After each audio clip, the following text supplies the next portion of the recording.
The Tudors are historical superstars, our most famous royal dynasty. But there is one Tudor monarch who's been all but forgotten: Queen Jane. Lady Jane Grey was a teenager thrust onto the throne, only to lose her crown after just 9 days. She was the first woman to be proclaimed Queen of England, but few would recognise the name Queen Jane. I'm Helen Castor, and over 3 episodes, I'm going to take a forensic look at Jane's story. It's a Tudor thriller, an epic tale of family conflict, ambition, and betrayal. The death of a king covered up, and a country torn between 2 faiths. Our protagonists include the manipulative duke, the wronged princess, and the God-fearing 15-year-old who finds herself caught between them and pays with her life. I'm going to track down original sources written as the drama unfolds. This is the really exciting bit of the job. I'll talk to expert colleagues. I've been in this game for 40 years, and I have to tell you, there is no trickier Tudor subject than Jane Grey. And I'll visit the places where Jane once walked during the 9 days that she reigned. In this episode, I want to explore just how this teenage girl became queen, and as a result, led England to the brink of civil war.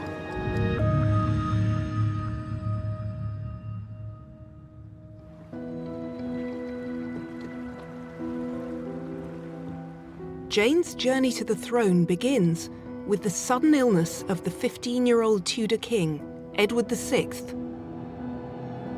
the only son of Henry VIII. If Edward dies childless, his sister Mary will inherit the throne. But she's a woman, and worse, she's a Catholic, an abomination to Edward, who is fiercely Protestant. It's a time bomb that will throw the country into chaos. Catholic or Protestant, the future of the country depends on Edward's survival.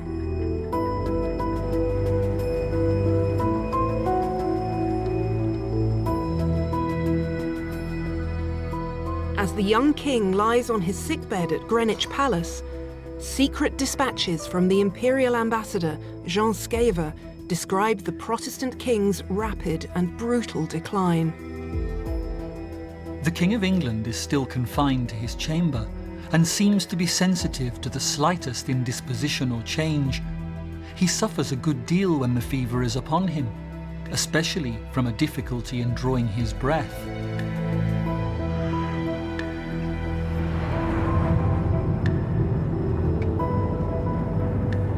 There may be a lot of gaps in the record, but the king's health was a subject of intense scrutiny.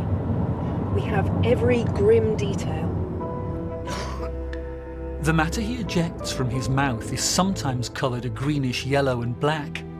He is beginning to break out in ulcers.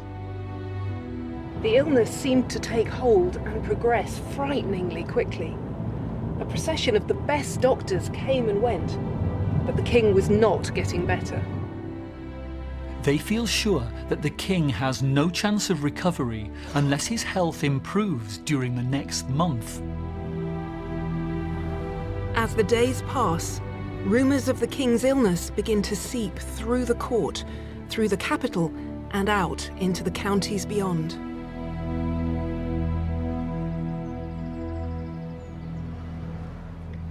Stories of the king's illness were played down. But here at Greenwich, in the corridors of power, there was growing concern. People began to speculate about what the death of the king might mean. That feeling of just terror that the entire world was going to devolve into chaos must have just been enormous for them. The most powerful nobles in the country know that they stand to lose everything in a Catholic regime. The question of how to hold on to power and keep Mary from the throne preoccupies the key players at court. First among them is the Duke of Northumberland. Northumberland was a soldier, a leader in battle, a politician, principal advisor and confidant to the young king. During the dissolution of the monasteries, of course, Henry VIII seized all of that property from the Roman Catholic Church and used it as a revenue-generating system and as a reward system. To what extent was Northumberland personally invested in Protestantism by Edward's reign? Northumberland was one of those that enriched himself enormously through this system. In 1553, Northumberland was the power behind the throne. He'd been Henry VIII's Lord Admiral, and now, as head of the Privy Council, he knows that if Edward dies, there's a big problem with the succession. This is the Tudor family tree. Henry VII had 3 surviving children: Margaret, Henry, and Mary. Henry, as the only boy, became king as Henry VIII. And he too had 3 children: Mary, Elizabeth, and Edward. And Edward was the only boy, so he became king when his father died as Edward VI. But what would happen if Edward died? He had 2 sisters, Mary and Elizabeth, but were there other options elsewhere on the family tree? Margaret had married the King of Scotland, and she'd had a son, but he was already dead, leaving a daughter, Mary, Queen of Scots. Mary had had 2 daughters, Frances and Eleanor. Frances had 3 daughters, Jane, Catherine, and Mary, and Eleanor had 1, Margaret. So if we look around this family tree, we see that our options are pretty limited. Eleanor was already dead, but otherwise there's Mary, Elizabeth, Frances, Jane, Catherine, Mary, and Margaret. 8 women, not a man in sight. It was entirely understood that the heir to the throne should be male, full stop. And when you're left with the first 8 heirs to the throne being female, the question wasn't how do we deal with this, it was how do we avoid it? So in 1553, we're talking about a very live political question. Can a woman rule or not? And you're arguing that Edward's answer is no. He shared his father's abhorrence of the notion of a woman ruling the realm. The issue of a woman ruler was only part of the problem. Although Henry VIII had made the break with Rome, it was his son Edward who made sweeping changes to ordinary people's experience of worship. He got rid of candles, images, rosaries, and outlawed the Latin Mass, threatening anyone who stepped out of line with imprisonment. In 1549, religious conflict had erupted into battles between Catholics and Edward's men, as described in Edward's own diary. The rebels besieged Exeter, where there were many pretty feats of war. They gathered at Launceston, where the Lord Privy Seal went and overthrew them, taking their chiefs and executing them.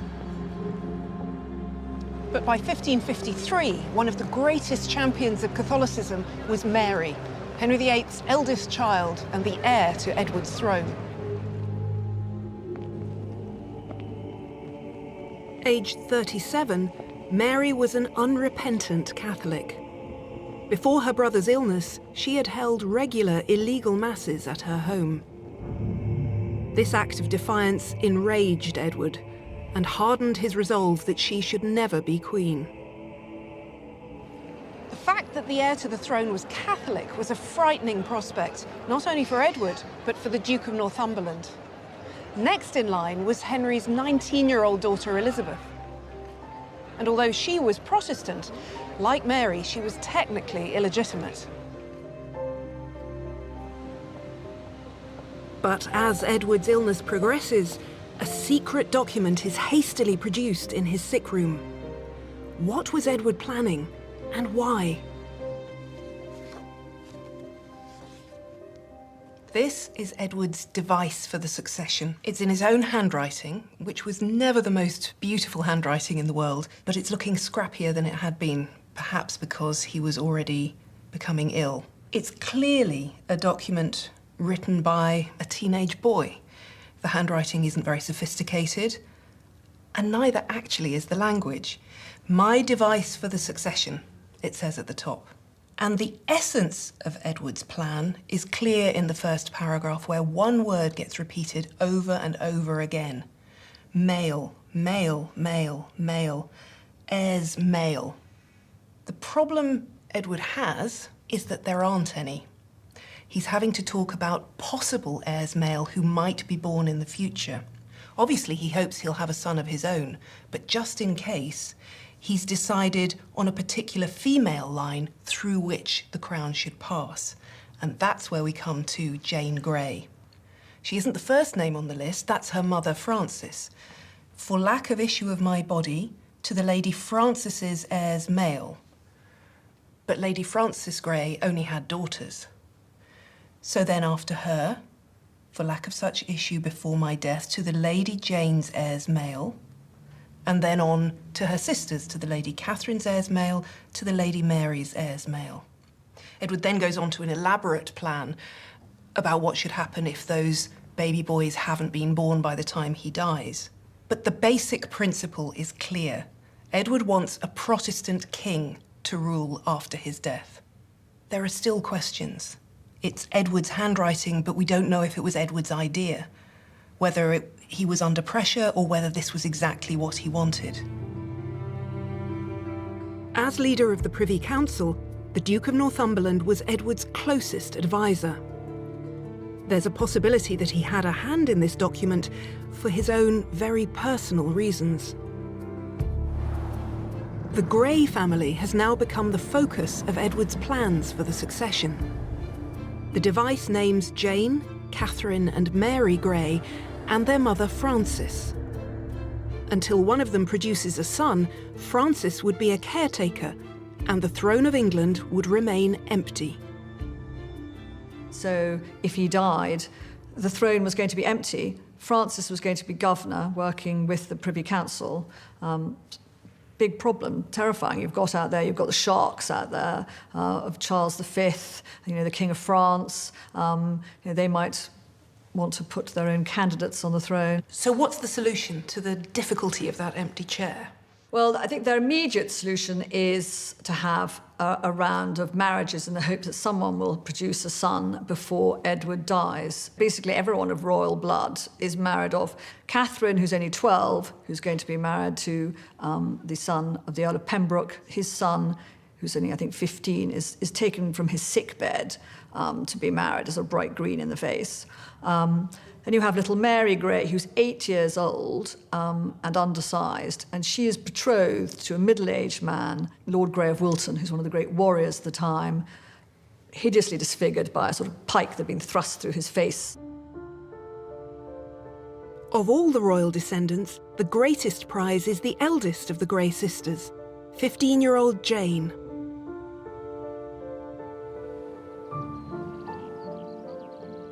Growing up in Leicestershire, Jane Grey's early life gave no indication of what was to come. Aged around 11, she moved to London to live under the wardship of the King's uncle, Thomas Seymour.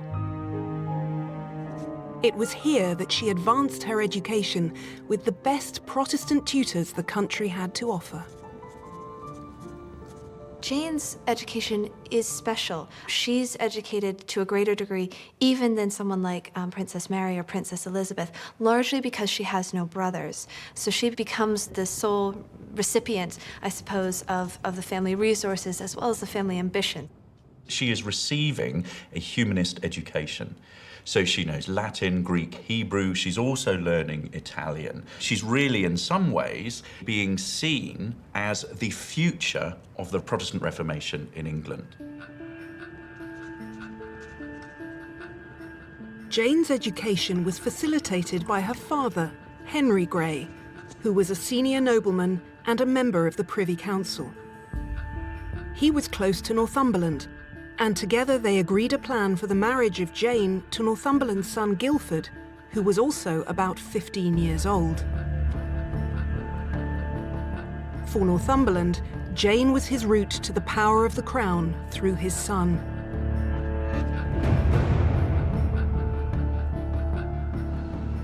He arranged their wedding at one of his lavish London residences, Durham House on the banks of the Thames. It was just over there. Today, it's Victoria Embankment Gardens just across from the South Bank. But in the 16th century, this was one of the most upmarket addresses in London. Edward was confined to his sickbed and unable to attend the marriage, but a royal warrant was issued, providing extravagant clothes for the wedding party. Jane was really quite reluctant to enter this marriage, I think. I think you can document that in the sources. She agreed to do it because her parents sort of pushed her into it.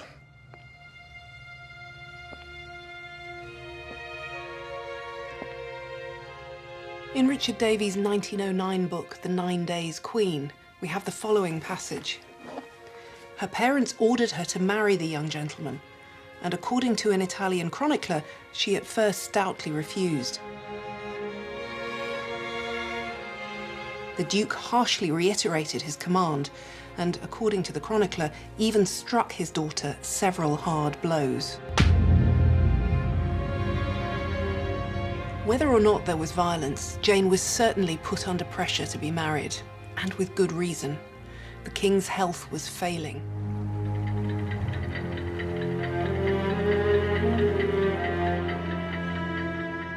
As the weeks tick past and Jane embarks on married life, Edward shows no sign of recovery. The realization dawns that there's no prospect of any male heirs being born in time. We don't know the date or the precise details, but sometime in the weeks before his death, a final and critical change is made to the device. It's a change that will have a devastating impact on the life of Lady Jane Grey.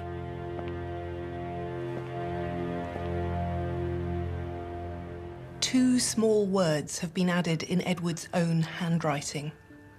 Two words that would change the course of England's history. And her. Before, it said, the Lady Jane's heirs male. Now, after this change, it says, the Lady Jane and her heirs male. They were suddenly faced with the fact that a woman simply was going to have to inherit the throne, whether any of them liked it or not. And the only woman available for that at that moment was Jane Grey. You also have to remember, I'm really sorry to have to say this in the 21st century, but, you know, she's a woman, and she's a young woman. And in the 16th century, there were no equal opportunities. Women were considered to be creatures of emotion rather than of reason. It was considered that a woman couldn't hold the throne of England. So this decision to make Jane queen was absolutely transformational. It was about to propel her from being a minor member of the royal family to the English throne, and she knew nothing about it.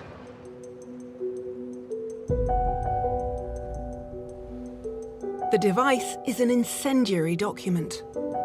Northumberland knows that once Edward's sister Mary discovers that she's been cut out of the succession, it could start a civil war. For now, he needs to keep the device under wraps. So he bides his time and gathers a tight-knit group of counsellors around him. Mary, Jane's rival for the throne, had been growing increasingly suspicious that all was not well at court. Just a few days before Edward's death, Northumberland had tried to lure her to London. She gets a tip-off from someone at court, a warning that Edward is dying, and the summons to court that she's received shouldn't be followed, that she shouldn't go back to court, she shouldn't respond to it, because there is a plan to capture her when she comes to court on the pretense of coming to see her dying brother. Fearing that Northumberland will try to capture or even kill her, Mary goes into hiding. She's got to get ahead. She's got to get some miles between her and Northumberland because, of course, you know, she's been summoned to court and she hasn't gone to court. You know, the assumption is, therefore, that Northumberland or someone will come out and get her.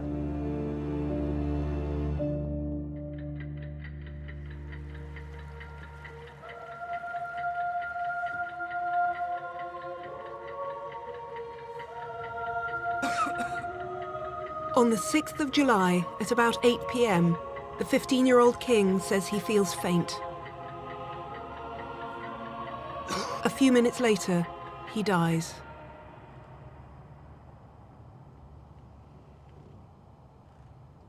For Northumberland, the game is on. He needs to consolidate his position and place Jane, now his daughter-in-law, on the throne before Mary finds out. Immediately, the council sprung into action to do what needed to be done to effect a new reign. Just rapid, furious movement, I'm sure, as people began to consolidate and solidify positions and get everyone into place. That night, there's no announcement that the king is dead, nor the next day. The public don't know. Not even Jane is aware of her new role as Queen of England.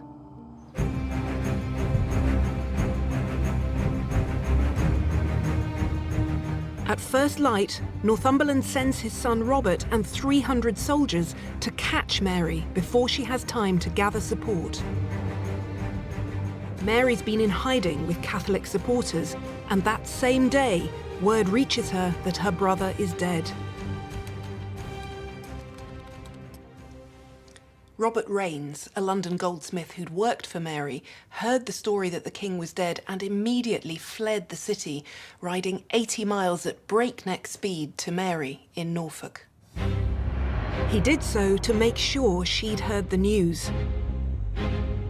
With Mary in hiding, Northumberland and his supporters in the Privy Council turn their attention to securing the greatest fortress in England, the Tower of London.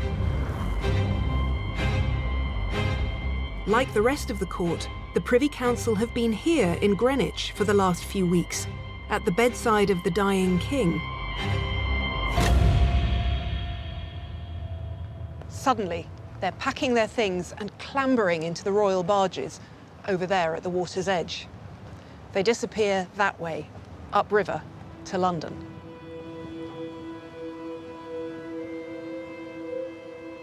It takes 45 minutes to get from Greenwich to the Tower by royal boat if you're rowing with the tide. In the 16th century, to hold the Tower was to hold power. The council came to occupy the Tower, and just as importantly, to ensure that Mary could not. The Tower of London was founded in 1066 following the Norman conquest. It was one of the strongest, most imposing castles of the Middle Ages. It was a royal residence, a jail for the most prized prisoners, and the state armoury, containing huge stores of munitions and gunpowder. The tower was feared and looked on with awe. People believed that whoever controlled the tower controlled the country. Northumberland knew it was vital to strengthen the battlements to defend the tower from attack. Great guns were to be placed in the White Tower and additional troops drafted in to man the perimeter walls. They were preparing to put their candidate, Lady Jane Grey, on the throne and bracing themselves against a potential counterattack from Mary. Throughout the 8th of July, Northumberland quietly moves reinforcements loyal to his cause across the country. Key offices of state are hastily secured for his allies. Behind the scenes, ships were sent north to protect the coast, to prevent Mary from fleeing overseas. There were changes in many of the fortresses in and around London where people who had been in office in those fortresses were removed because they were known not to support the plan. And new people were installed that had vested financial interest in supporting this plan. In the 48 hours since Edward's death, Northumberland has succeeded in carrying out the first phase of the Protestant plan. He holds the tower, the weapons, and crucially, he has the dead king's device for the succession, naming his daughter-in-law as queen. But the frenzied activity and movement of guards has not gone unnoticed. By the time the sun set on Saturday, the 8th of July, 1553, almost all the key political players in London and beyond knew that Edward was dead and that Jane would be queen, though no public statement had been made. The one person of note who didn't yet know was Jane. And I believe that action in and of itself is a clear indication of how Northumberland and the Privy Council viewed Jane. She was effectively a cipher. They intended to control her in some manner from the get-go. She was to be a figurehead, and she was, as a woman, inconsequential.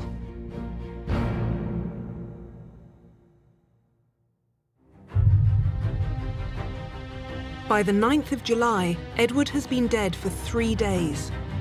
Northumberland is ready for phase 2 of his plan.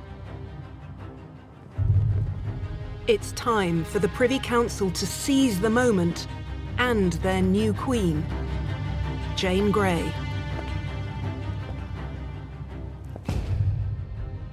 Publicly, nobody considers Jane to be particularly important. Publicly, nobody knows that the order of succession has been changed. And that includes Jane. Early on the 9th, Northumberland sends for Jane, but she has no idea why. He instructs that she should be brought immediately, by river, to his house at Sion, if necessary, by force.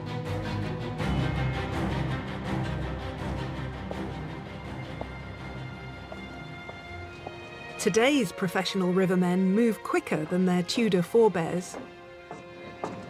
Hello. Hiya. Hello. Hi, I'm Helen. Hello, Helen. London VTS says it's swim safety 1. But the idea is the same.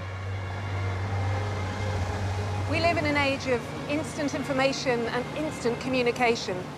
It's a blessing and a curse. Not so Jane. With a team of oarsmen, Jane's journey to Sion took more than an hour and a half.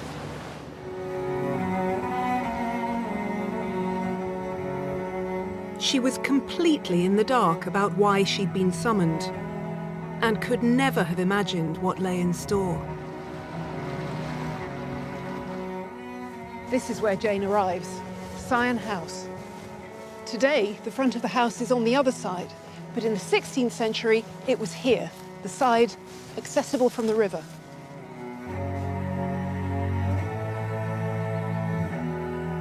Sion House in 1553 was home to the Duke of Northumberland and remains so to this day. It's still recognisable as the house where Jane arrived on the 9th of July. The story goes that this is the room, the long gallery, where Jane heard that she was to be queen. So on the 9th, Jane is sent for, and in fact, she is brought here, into this very place at Zion. She is told that now she is going to be queen.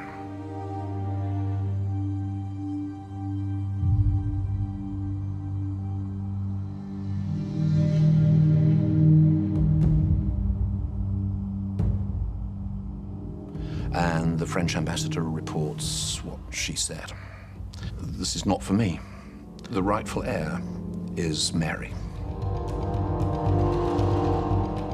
The traditional story has it that she burst into tears and didn't want to be queen. She expressed a desire not to be queen.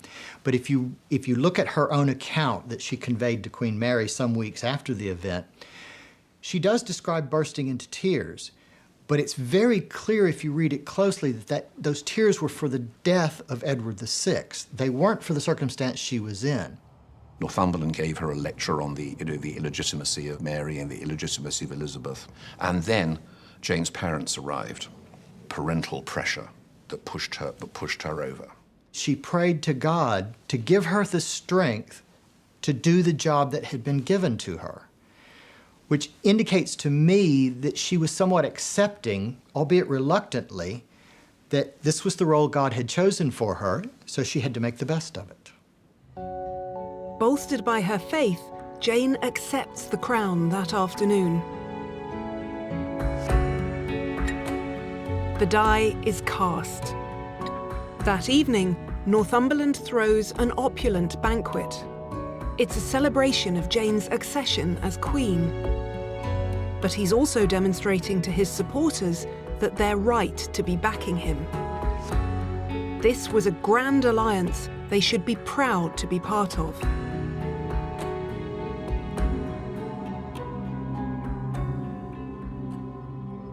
For Jane, the 9th of July marks the day she prepares to become the first Queen of England. For Mary, the 9th of July marks the beginning of her fight for the throne. Having outrun Northumberland's men for the moment, she's now arrived at her seat in Kenninghall. Initially, the pen is mightier than the sword. She writes to harness support around the country. We came here to the Inner Temple Library to see Edward VI's device for the succession, but the archivist has brought me something else to look at, which I haven't seen before, and it's absolutely fascinating. It's written on the 9th of July at her manor of Kenninghall in Norfolk.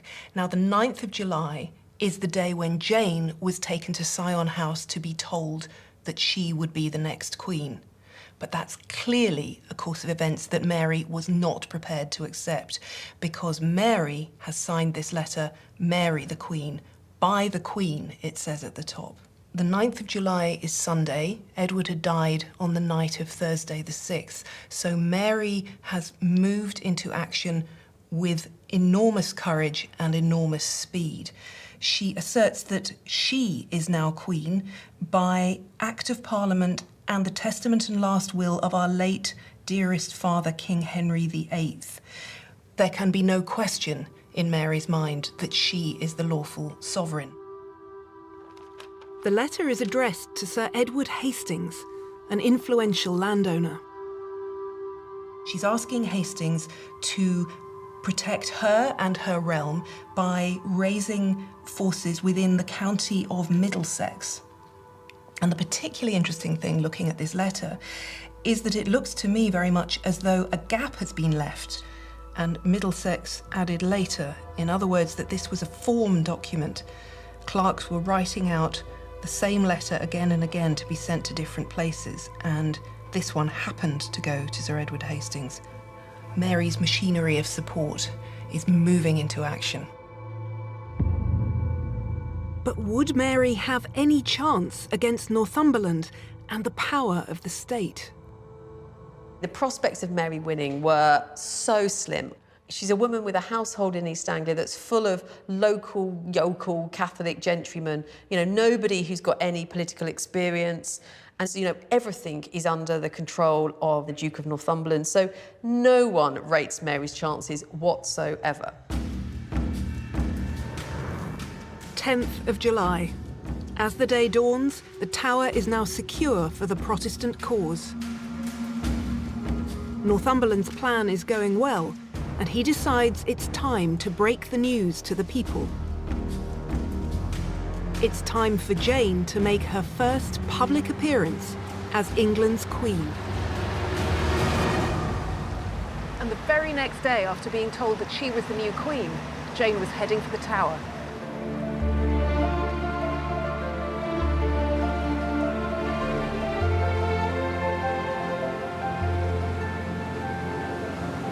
We're still well outside the City of London, the city walls proper as they were in the 16th century.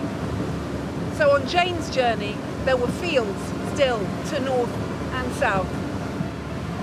Now it's surrounded by buildings, glass and steel.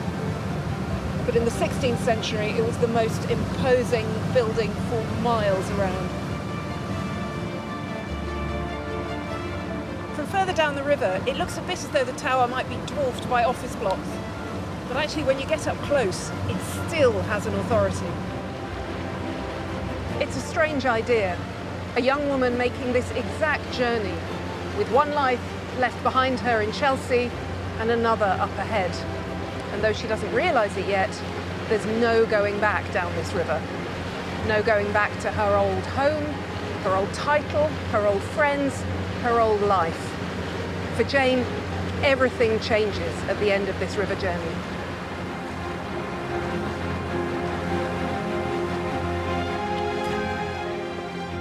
Jane's entrance to the tower is full of pomp and ceremony. It's a moment of pure propaganda.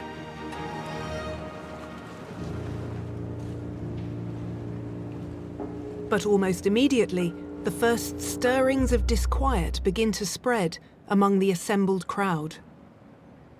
We know this thanks to 2 letters that came to light in 2013, believed to be written by a Venetian diplomat. They were written by someone who was present in London, who was seeing these events going on, was writing home saying, this is what's happening here, here's the news. The letters describe Queen Jane being accompanied into the tower by her mother, Frances Grey. And among the ladies, the mother, who as greatest in precedence held the train of the gown. Now you say to me that this seems to you a monstrosity, to see a child queen and mother living, to speak with her and to serve her on bended knee. Frances Grey had a better claim to the throne than her daughter, but of course she wasn't married to Northumberland's son. The reason people were shocked, of course, was because that she was the mother. She was superior in line of succession, so why is she carrying her daughter's train? And this was incredibly shocking to people at the time because of the whole way they saw their world and indeed the universe, because they believed that God had created the universe from chaos, that he had created a harmonious universe in which everything had its place in a sort of great chain of being. Everyone is a part of this chain, and who rebels against it? Satan rebels against it. Satan rebels against it. He wants to bring chaos, civil war, horror back to the earth and for the whole universe to return to darkness and chaos. So this small business of Frances carrying her daughter's train is, in a sense, opening the gates to hell. And unease was further stirred by the unusual prominence in the procession of Northumberland's son, Jane's new husband, a teenage boy with no claim to the throne at all. The husband stood with hat in hand, not only in front of the Queen, but in front of father and mother, all the other lords making a show of themselves, putting the knee on the ground.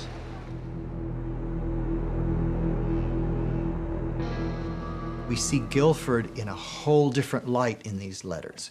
He assumes a position of prominence, even physically, to the extent that he's at the front of the procession, in front of his parents, and in front of Jane, which tells us that he was intended from the get-go to be king through her. And that idea was spreading fast. After receiving news of Edward's death, the French ambassador wrote home referring to le nouveau roi, the new king. Do you think part of the plan for this marriage was that if Jane becomes queen, then Guilford Dudley becomes king? Oh, absolutely. There had never, ever been a king come to the throne in right of his wife. We speak quite often of people taking titles, lower titles of nobility in right of their wife, but not the crown. That is the ultimate title. And I think the ultimate goal was to make Guilford king. The recently discovered letters say the people whispered against Northumberland that that one had poisoned the king. And because the Duke saw it was not possible to seize the crown of England himself, for that reason he designed to seize it by surprise, by means of a relative. Northumberland had so much to gain from pulling off this coup. As Edward's chief minister, he had been close to royal power, but this was his chance to take the crown for his own family. Was Northumberland behind the change to Edward's device? We'll never know for sure, but what's certain is that he was a hated figure. Northumberland, remember, is very unpopular in the country. Why? Because he's the guy who put down the popular revolts of 1549 using German and Genoese mercenaries. Yes, he put down the rebellion, and he did so rather savagely. And that earned him a great deal of hatred from the people. On the 10th of July, Northumberland knew he had to convince the people that Jane was the right and true queen. So his council does something unprecedented in English history. They order multiple copies of her proclamation to the throne to be printed and distributed. It was the first time that a new monarch was announced in print. And it exists to this day, here at the Society of Antiquaries. This is a volume of royal proclamations. And what I've got here is the proclamation of the accession of King Edward VI back in 1547. It's a straightforward example of its kind. It's handwritten, it's short, it's the text of what the heralds said on the streets of London when they explained that Edward was now king. Henry VIII has died, Edward, his son, is inherited, and Edward promises to rule well. Everyone must be loyal to him. Job done. But this isn't what I've come to see. Further on in the volume, there's a copy of the proclamation of the accession of Queen Jane Grey. Here it is. And what I can see straight away is that it's something very different. It goes on for 3 pages. There's a lot to explain. There's nothing straightforward about this. Jane is now, it says, by the grace of God, Queen of England. But the first thing it has to do is explain what the arrangements for the succession were. That means going back to Henry's will, to explaining that he left the throne to Mary and Elizabeth. But then the proclamation goes on to show that they were illegitimate, and Edward had made different arrangements. By this stage, we're over the page. The proclamation explains the whole of Edward's device for the succession. It's a complicated business. And it's not until the bottom of page 2, the beginning of page 3, that we learn that Jane will rule and all her subjects must obey her. This took a long time for the heralds to read out, on streets that were silent, full of puzzled people trying to work out what was going on. And the other difference is that this proclamation is printed, and that's because the presses had to work overnight to get multiple copies of all this information out so that they could be pasted up around the streets of the city. A new regime was in place, and it was a shock. Seeing an original copy of that proclamation was amazing. It looked like it could have been printed yesterday. And the sheer size of it gives a real sense of how big a problem Jane was facing. It was against the right order of things. It was against the natural order. And if it was against right order and the natural order, then what lay beyond that? Chaos, anarchy, violence, horror. Just as she enters the tower, and that sort of terrible image one has of the sort of doors of the tower closing, and they will never open again for Jane.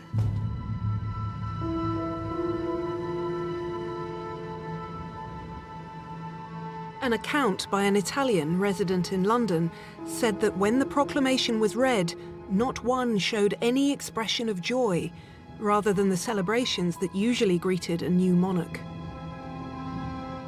Dissent came at a price. One person spoke out against Queen Jane. His name was Gilbert Pott, and he was promptly arrested. He was put on the pillory, his ears were nailed to the pillory, and to be released from the pillory, he had to suffer to have his ears cut off. This first-hand account comes from the diary of the merchant Henry Matchin. That's the sort of thing that could happen to you if you just so much as said, Jane doesn't have the rightful claim. Much better to keep quiet. Much better. Much safer. Northumberland believes his plan is working. The capital is under his control, and Jane is in full command of the Tower of London. She's surrounded by the Privy Council. They have authority over the realm, they have control of the country's finances, and an arsenal of weapons at their disposal.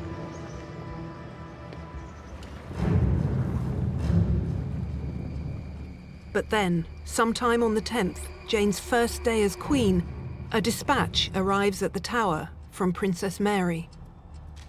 Mary's letter calls upon the council to display their loyalty to her just and right cause.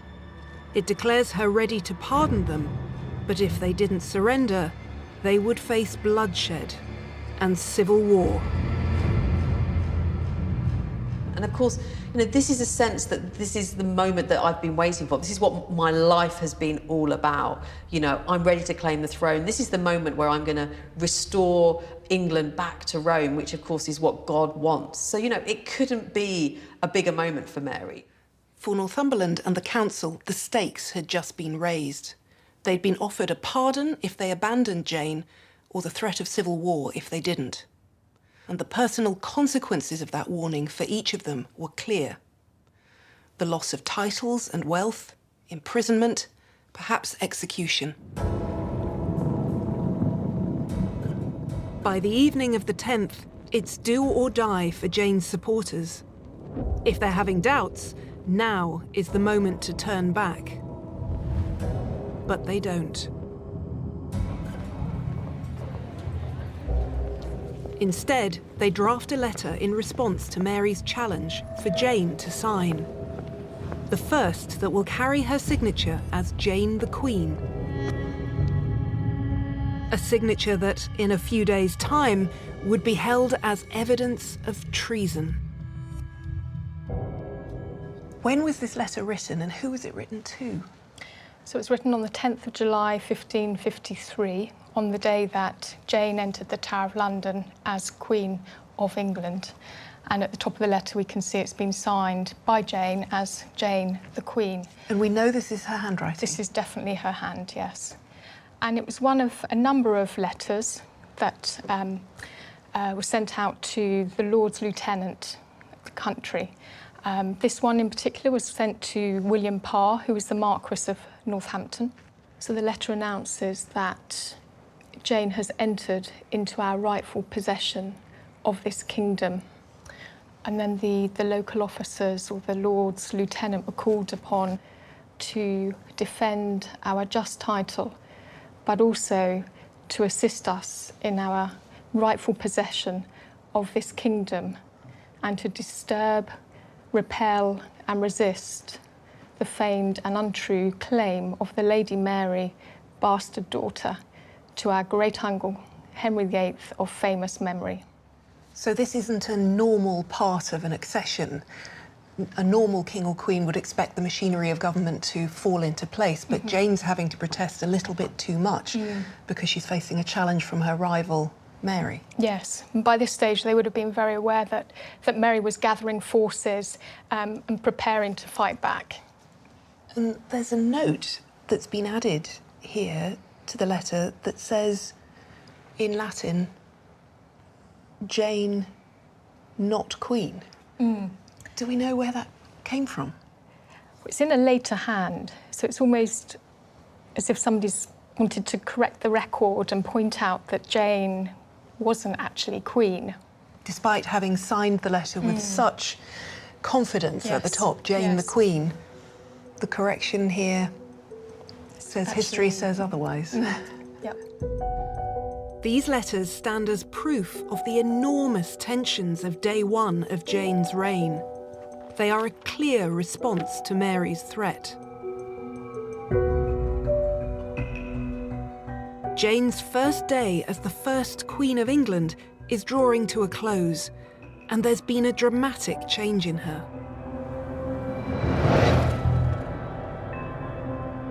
Just one day earlier, when told that she was to be Queen, Jane was very reluctant to accept the role.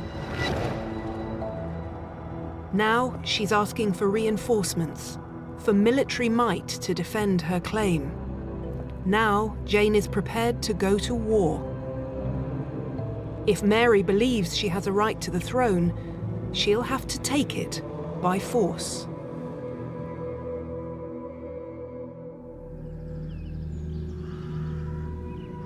As day breaks on the 11th, Northumberland sends recruiting parties out onto the streets to build up a force to suppress Mary's rebellion.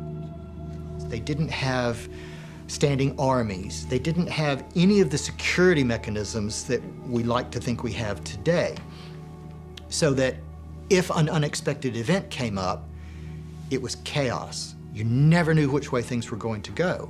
They relied on the nobility, the gentry, and ultimately ordinary people to support them. They were just one man, or in the case of Jane, one woman, and you needed people to want to back you and support you and fight for you. You couldn't sort of force them to. It's telling that Northumberland has to offer almost twice the usual daily rate to recruit an army. Well, even then, to muster an army within London, he had to offer an outrageously high pay rate that was so outrageous that everyone felt the need to record it. Oh my God, he's paying this much per day. That's so out of the ordinary. So it's clear that the only thing that was getting people to muster to Northumberland was money. Mary has also put out a call to arms.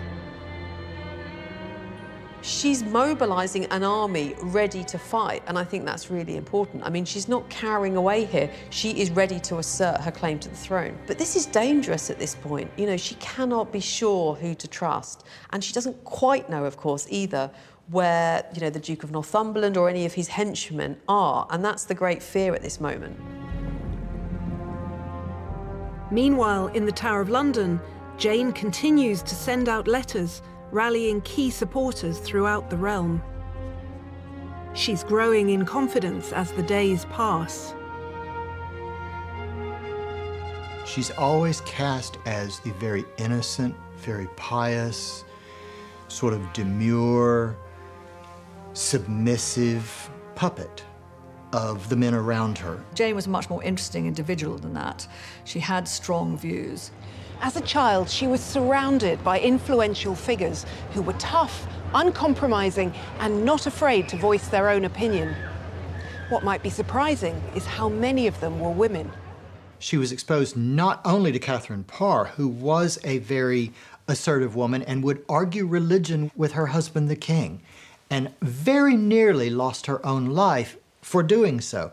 But at the same time, she was exposed to other very strong-willed, highly educated women like Mildred Cecil, the wife of William Cecil, who would go on to become Elizabeth's chief minister.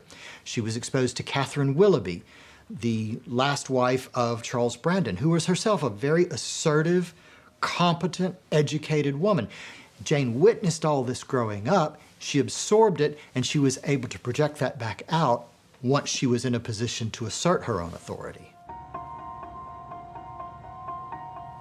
Perhaps she wasn't the puppet history paints her as.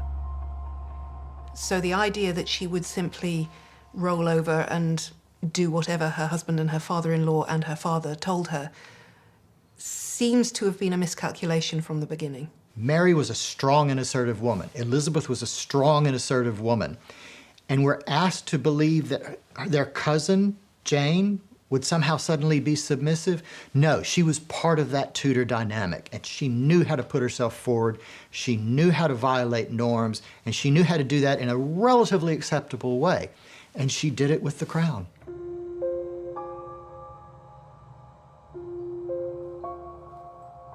Jane does something that Northumberland could never have predicted. Jane was alone when the crown was brought to her. According to Girolamo Pollini, an Italian friar, the Lord Treasurer said he just wanted her to put it on to see how it suited her.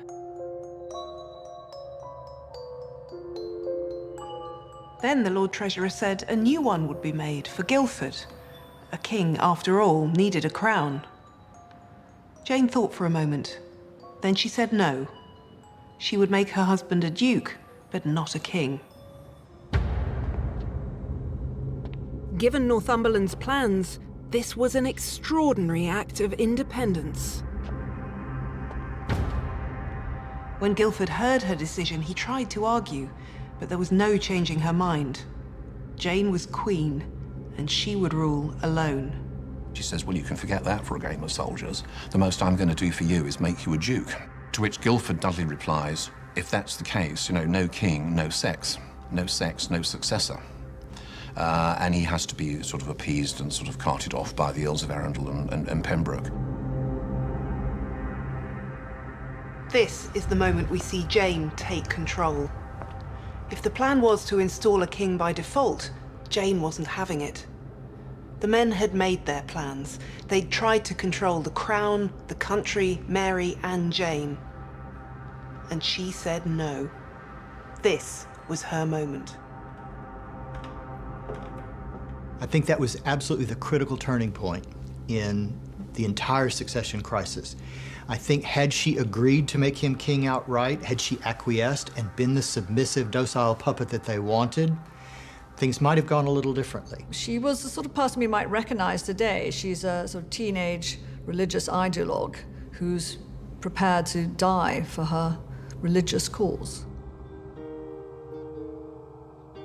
For Jane, everything has changed. The carefree life of a privileged young girl from Leicestershire has been swept aside by a plot to make her queen. In 2 days, Jane has occupied the throne and the role entirely. Her transformation is complete. Her rule has begun. But Northumberland and the Privy Council's plans are unravelling. Their assumption that Jane would bend to their bidding was mistaken. Their belief that Guilford would become king was wrong. And their certainty that Mary would simply go quietly was the biggest miscalculation of all. In a country that had never had a ruling queen, this was now a battle between two women, both determined to fight for the throne, both believing that this was their time.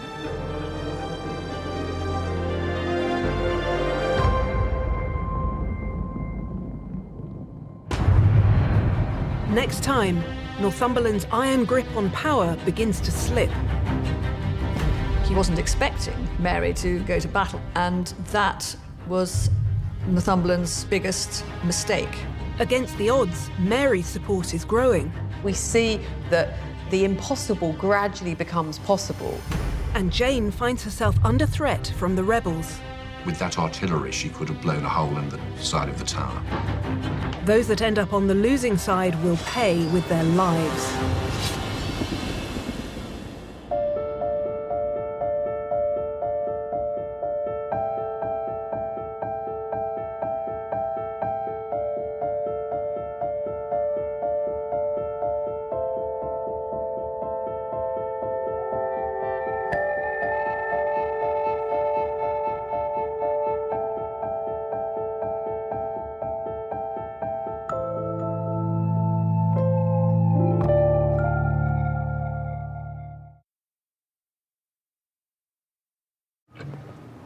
The Tudors are historical superstars, our most famous royal dynasty.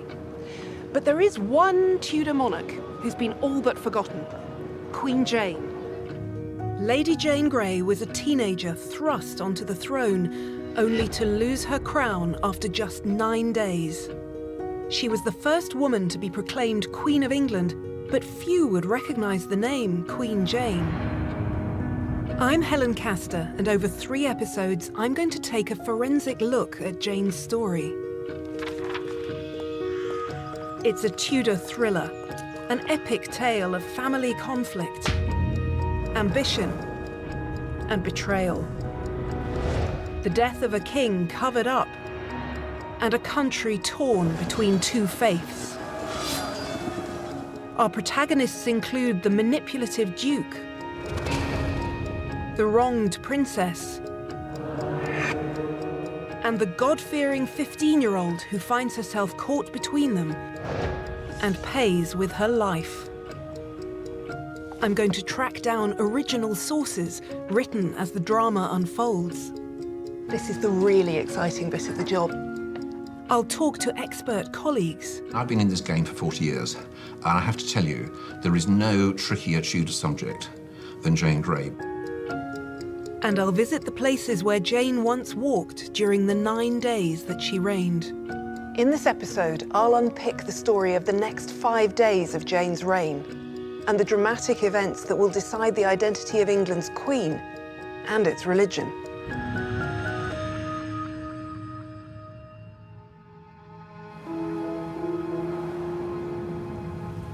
It's the 12th of July, 1553. Jane Grey is queen, but Mary Tudor intends to do everything in her power to seize the crown. Jane is in the Tower of London. Mary's at Kenninghall in Norfolk. Jane has the support of the Privy Council, the whole machinery of state, and has the Tower's weapons at her command. Mary has none of these things. No one believes she's got a chance. She's a woman with a household in East Anglia that's full of local, yokel Catholic gentrymen, you know, nobody who's got any political experience. And instead, Lady Jane Grey is in the Tower of London, of course, the great fortress of the city, the armoury, the munitions, you know, everything is under the control of Lady Jane Grey and the Duke of Northumberland. No one rates Mary's chances whatsoever. Until just a few months ago, Mary, a devout Catholic, was heir to the throne. But her brother, Edward VI, who was determined that the country should remain Protestant, had secretly changed the succession in favour of their cousin, Jane Grey. When Edward died, a powerful group of noblemen, led by the Duke of Northumberland, declared Jane Queen before Mary could protest.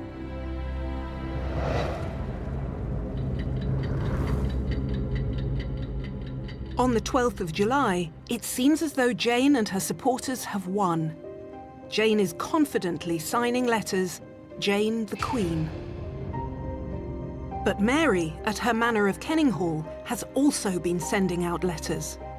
Hers, signed Mary the Queen, summon her loyal subjects to resist Jane and to rally in support of her own claim to the throne. And by the 12th of July, this call to arms, issued by a lone woman, is beginning to work.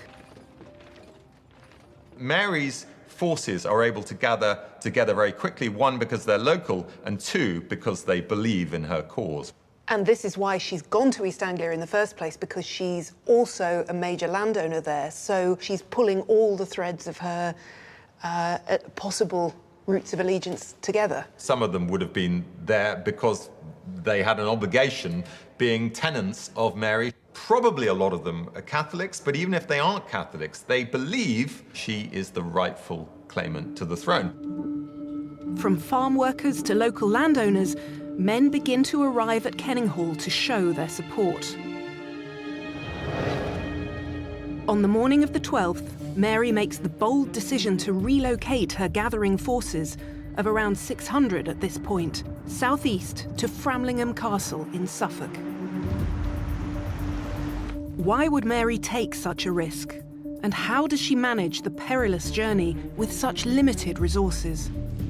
Mark. Hello, Helen. Nice to meet you. Lovely to meet you.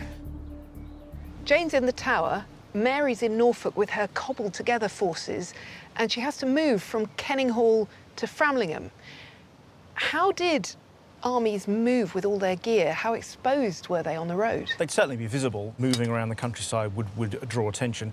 And the problem is she wants to move quite fast, so she's not got a huge baggage train with her, so men are living off the land, and because they don't have carts and things with them, they're most likely wearing everything that they're going to be needing. If we're looking at the sort of people who are coming out to support Mary, then we're looking at local militias, we're looking at people who are wearing maybe Grandad's old armour from Bosworth, or maybe not even as good as that. So what was on their backs? Well, This is called a brigandine. It's like almost like a modern army flak vest. And then, of course, we have the most important part of the body's armour, your head. So this is an armette. It's a very complicated continental helmet. You can't afford one of those if you're a local yokel. So I'm afraid if you are someone of the lower orders, you're going to be equipped with a simple skull cap like this. A tin can. Simply a tin can. A bit sturdy, not a thing of beauty, and more importantly, it doesn't really protect the face or especially the throat. Medieval and Renaissance warfare is brutal, it's up close, it's it's a tough guy's world.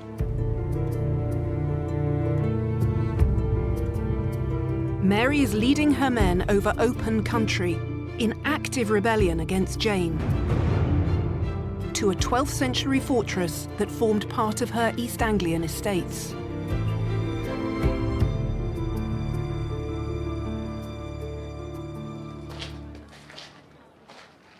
Why did Mary come here to Framlingham?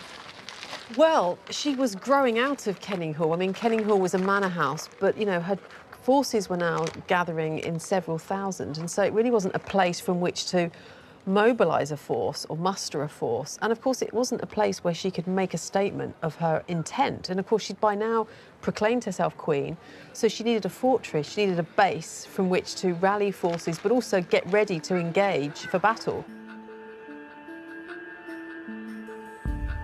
And it's well situated, looks over the East Suffolk countryside. It would be a place where she could keep an eye out for forces from London, she could rally her troops, and it was somewhere which could be defended.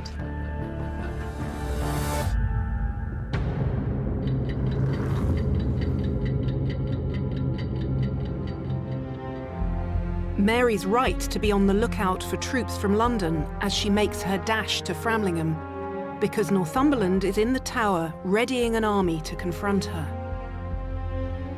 The 12th of July is a critical point in Jane's 9-day reign, with events moving swiftly on both sides. Local merchant Henry Matchin describes the ammunition and weapons he saw being brought into the Tower on the 12th. He recorded 3 carts full of all manner of ordnance, such as great guns and small bows, bills, spears, Moorish pikes, armour, arrows, gunpowder and stakes, a great number of cannonballs. With so much sophisticated weaponry, Jane and Northumberland have no reason to be concerned, so they take their time responding to Mary's challenge. He would have thought, well, you know, she's got lots of peasants on her side. I have the guns, I have the cavalry, I have, you know, the power that matters. Northumberland was the puppet master who'd placed Jane on the throne, the most powerful man in England, supremely confident in his abilities. He was clearly an exceptionally skilled politician. He must have had outstanding interpersonal skills, as we would say today. He was non-titled, he was not hereditary nobility. Through his own sheer ability, he had worked his way up and become admiral of the fleet. He had served in the military and put down rebellions in the north. He was clearly someone who had enormous ability as a bureaucrat, as a governor, as a military leader, as a politician, and I think we need to admire him to a certain extent for that. Northumberland has focused on securing the Tower and the machinery of state. It suggests that at this point, he doesn't see Mary as a serious threat. Somebody said at the time about Northumberland, he despised the plans of a mere woman, meaning Mary, but he wasn't alone in that. They all underestimated her, and that was Northumberland's biggest mistake. That he had Westminster blinkers on, that he thought if he controlled all the levers of power at the centre, everything else would just fall into place. Exactly. But she was already gathering forces, but to his mind, not very impressive forces. They were largely the common people, ordinary people. They weren't the great nobles. The great nobles on the whole all supported Jane. He wasn't expecting Mary to decide to raise the standard and go to battle. That was a huge and tremendous shock, not just to him, but to the whole Privy Council. They simply couldn't believe it and were absolutely horrified. And raising forces was a key question in all of this, wasn't it? Because the Crown didn't have a police force or a standing army at its disposal. Yes, I think that's one of the interesting things about the English monarchy. They didn't have armies of their own. Certainly you could pay for them, and Jane did offer double the normal rate to anyone who was prepared to fight for her against Mary. Despite offering high wages, Jane's camp struggles to attract an army. But people are joining Mary by choice. Why do they flock to her, even though she's the underdog? Why do so many ordinary people believe in her claim to the crown? To find answers, we need to go back to her childhood. What was Mary's life like in the years before the succession crisis of 1553? Well, how long have you got? She had an epic life. I mean, Mary's life to be characterised by fortune and adversity. I mean, it swung from royal favour to profound neglect. She was born, of course, the first child of Catherine of Aragon and Henry VIII, and was described at the time as a token of hope. But then, of course, it all changed with Henry becoming infatuated with Anne Boleyn, and then the 20-year marriage between Mary's parents was, of course, as we all know, brought to an end with the break with Rome. And with the birth of Elizabeth, Mary basically went from being a princess to a royal bastard. She became the king's illegitimate daughter. She was stripped of her status. She became Lady Mary.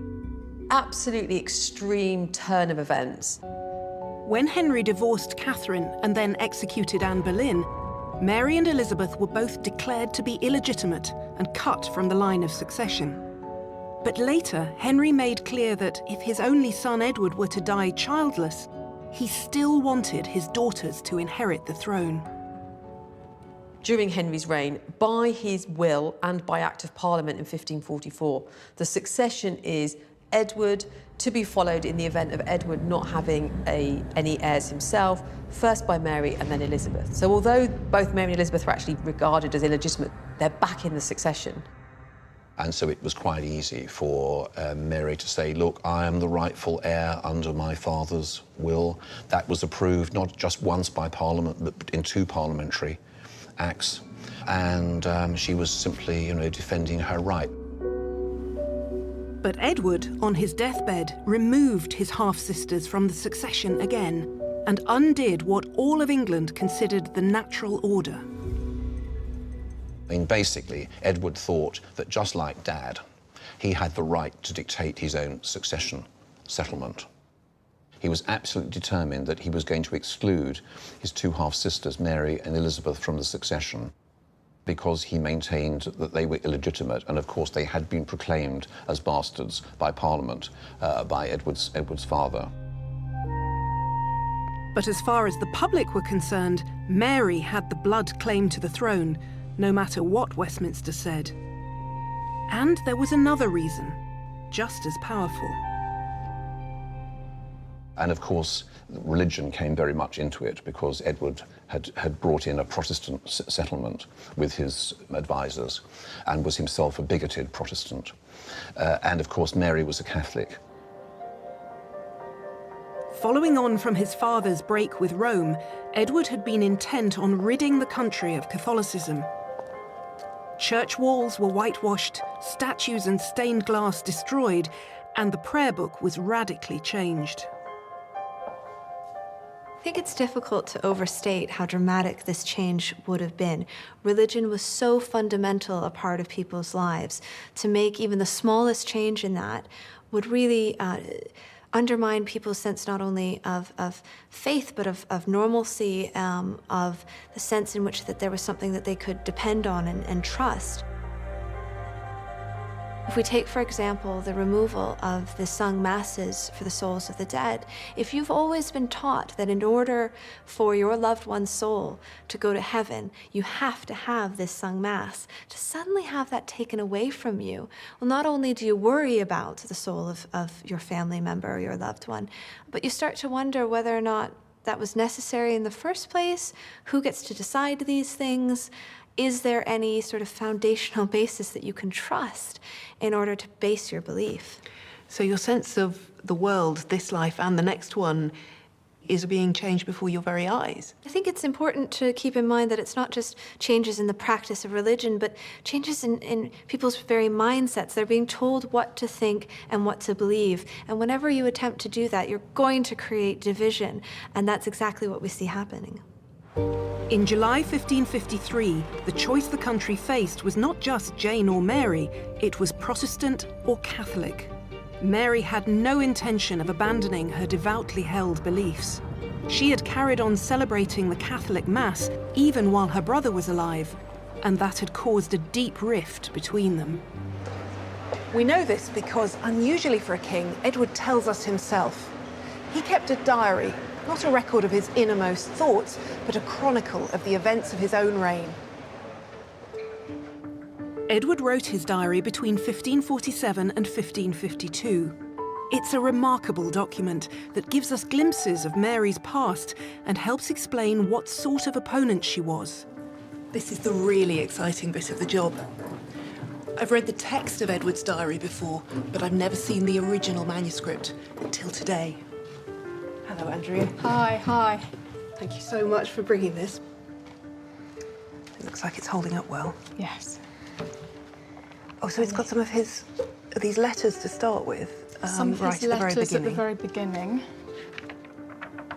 This is a letter in Edward's hand.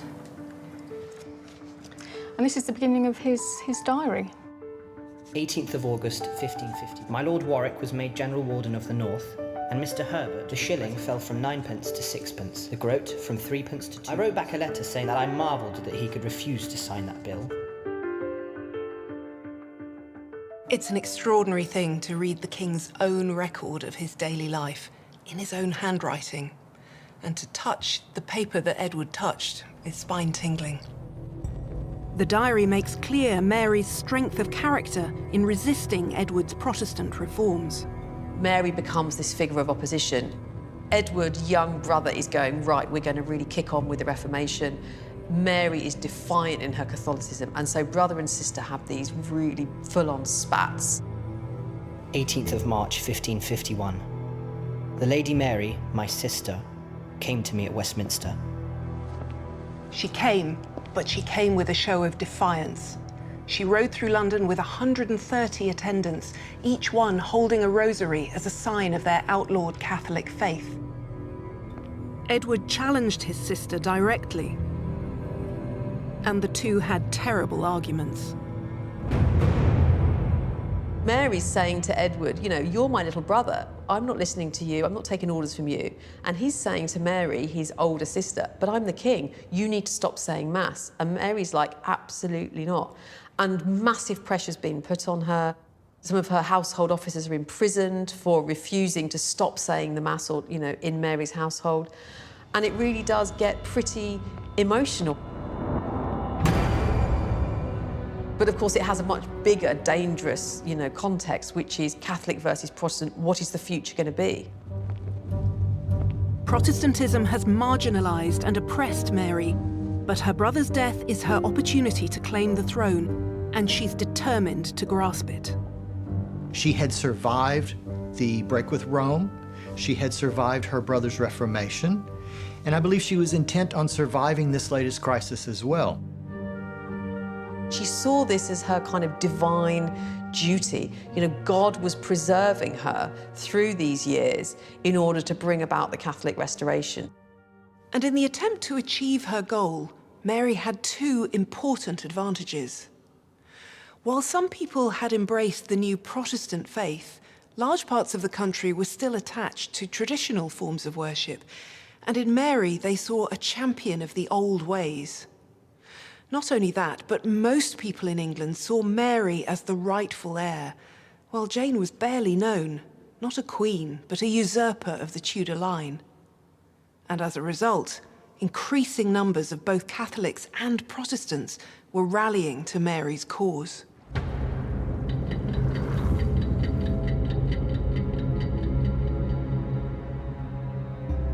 As Mary's support grows, Jane's camp are still planning their counter-move. In the Tower, the Privy Council have chosen Jane's father, Henry Grey, a duke with no track record as a military leader, to command the army against Mary. Such a bad idea.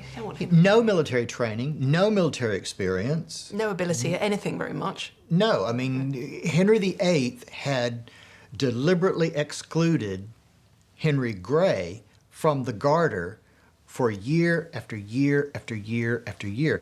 Henry VIII was a good judge of character. He knew what men had ability and what men did not. Jane's father had ambition, but no discernible talent. I think he had ambition and no ability and no desire to work toward that ambition. He wanted it handed to him on a plate. The Order of the Garter was a chivalric honour given by the king, and Henry VIII hadn't thought Henry Grey much of a soldier. Now, sometime during the 12th, there was a change of plan. Some accounts say that Jane refused to let her father leave London because she was afraid it was too dangerous. Some say that Henry Grey had begun to have fainting fits. Perhaps he was ill, or perhaps the pressure was taking its toll. Jane decides to keep her father back in safety. Instead, she confirms that Northumberland will replace her father on the battlefield. Of course, what Jane wanted was that her father, who'd been originally given the job, shouldn't do it. Jane did not want her father to risk his life and career by, riding out on a sort of risky expedition. And so they sent Northumberland instead. Northumberland was quite reluctant to go, of course, because he knew that if he left London, things could, collapse. In that specific sense, then, in deciding that Northumberland must lead the army instead of her father, could we argue that Jane was the architect of her own fall? Well, you could, but it wouldn't have been a conscious decision because she wasn't thinking of it in that sort of way. I mean, we still have to come back to the fact that Jane is really being used here by the men. I mean, she is queen, but only in a titular sense.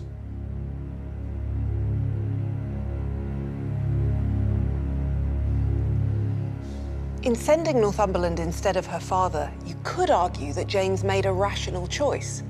Northumberland's the most experienced soldier on the council, clearly the best man for the job, and she doesn't want her father to stick his neck out and be the person to arrest Mary.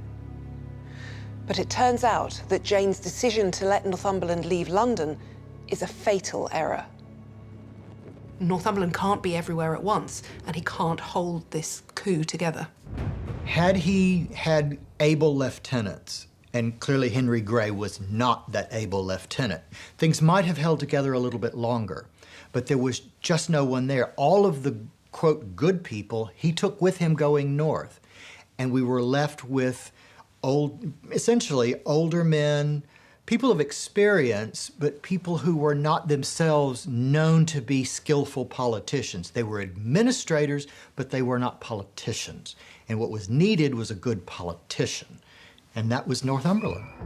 For good or ill, Jane has made up her mind. Northumberland is to lead the attack on Mary. He begins to position his pieces on the battlefield. What was Northumberland's plan before he set out from London in terms of what forces he was going to get and what he wanted to do with them? Well, we place him here in London. At this stage, Mary, he knows, is in Framlingham. Here in Suffolk. Exactly there. And he's not overly concerned with time at this stage. Time, he thinks, is on his side because he and the Privy Council hold all the cards. They have control over the levers of power. Most of the military force, including the artillery in the country, are in his hands. And he cannot have believed that Mary can actually put a very effective military force in the field. Therefore, he needs to move slowly but surely to the west of her position and not come in from the south. If he'd actually marched through Chelmsford towards her, it would have given her the opportunity to leave by the northern route, as it were. So his plan is to move towards Cambridge, where he's going to link up with his son, and therefore they will effectively put themselves as a blocking force, not allowing Mary to move in a westerly direction. But she also can't move east either because the Privy Council has ordered the Royal Navy, or at least 6 of the major warships of the Royal Navy, to move up and block the coast, preventing her from escaping, but also any imperial forces from aiding her. He has pretty much got her in his mind, or will soon have her, in the two jaws of a vice. Strategically, Northumberland has the upper hand, and there's no doubt his forces are armed in a way Mary's men can only dream of. What kind of weapons were their soldiers going to be able to wield? Jane's very lucky. She has all the arms and armour in the Tower of London. It's a huge national depository of pikes and bills and swords and bows and arrows. There might be a million arrows stored in there. But this is going to be a battle at close quarters, so we are looking at the swords. It's a cut and thrust sword, but this is really designed for going straight in. See here, this is the tin can opener of the 15th and 16th century. This is the poleaxe. This is going to go through armour. This is going to cut flesh. That's going to stab through any gaps. But again, it's a complicated weapon and it's an expensive weapon, and it shows that you're somebody of a decent rank. You are a man-at-arms, you've probably got a decent bit of armour. Some of Jane's more ordinary troops, you are looking at things like this. A glaive with a nasty fluke on it, so you can really push that home, and there's a secondary cutting edge there. We are getting into a very, very brutal, very, very nasty style of fighting. You can see that in the remains of soldiers who have been excavated from battlefields across the medieval world. So should we imagine either Jane or Mary having any firepower at their disposal? Well, Jane's got the Tower of London arsenal. We know there are muskets, arquebuses, and we know there's gunpowder and shot. Mary would have been reliant on anything that's local. They're few and far between, to be quite honest, compared with what Jane can bring to bear. But of course, they still need training, they still need people who understand, they still need people who understand how to not only use, but make gunpowder as well. It's a rare substance in England. Basically, if you have more gunpowder and more cannons than anybody else, then technically you've won. You can bring more stuff to bear. Finally, at about 8 in the evening on the 12th of July, Mary arrives at Framlingham Castle in Suffolk and is greeted by an overwhelming display of support. We know from accounts that when she arrives at Framlingham, the commons and gentry, several hundred, thousands are gathered in the deer park. So, which must be a kind of heartening experience to come here and see the local people here ready to greet her, ready to defend her. This was going to be the base, if you like, from which she was going to engage the enemy. So this was going to be really important for the next few days. So to come here to a fortress, a stronghold with an army camped outside, and to feel that she was embedded within the support of the local community. Really important. I think she could probably, for the first time, maybe take a small sigh of relief and then obviously galvanise herself, get ready to galvanise the army, ready for what would seem to have been the impending battle. It's remarkable that in a matter of days, Mary has been able to rally such substantial forces. No one expected Mary to be so organised. Mary had never shown this sort of capacity for organising, essentially, not only really anything of great substance, but also military force in that amount of time. Mary ended the 12th in a far stronger position than she had begun it. The next 24 hours would prove critical.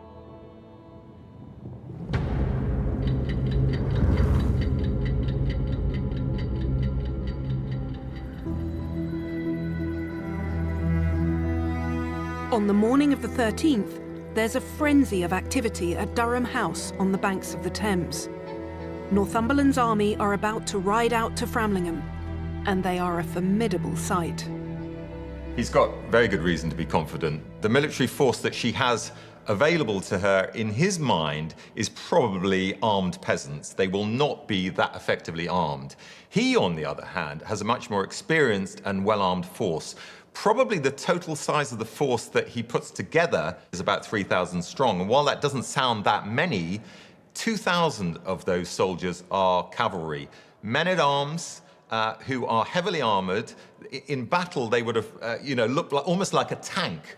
These are men clad from head to foot in armour, armed with lances and swords and maces, and they could do an awful lot of damage against poorly armed peasants. That's the sort of battle he's expecting. But just in case, he's also going to take along a very powerful artillery force of at least 30 pieces of cannon And he must believe at this point, or at least he does believe at this point, that Mary is going to have no cannon to oppose him with. And so all the cards at this early stage seem to be in his favour. As Northumberland prepared to leave, he took one last opportunity to address the council. He spoke on behalf of the whole army that now goes forth for the establishing of the Queen's Highness. He reminded them of the sacred, holy oath of allegiance made freely by you to this virtuous lady. Jane, he said, was only there by your and our enticement. And he warned them that if you mean deceit, God will revenge the same. Northumberland's speech, reported by someone who was in the Tower of London when he made it, betrays the fracture lines in Jane's council. This is an impassioned reminder that they signed their names to the device that put her on the throne, and they must stand by it.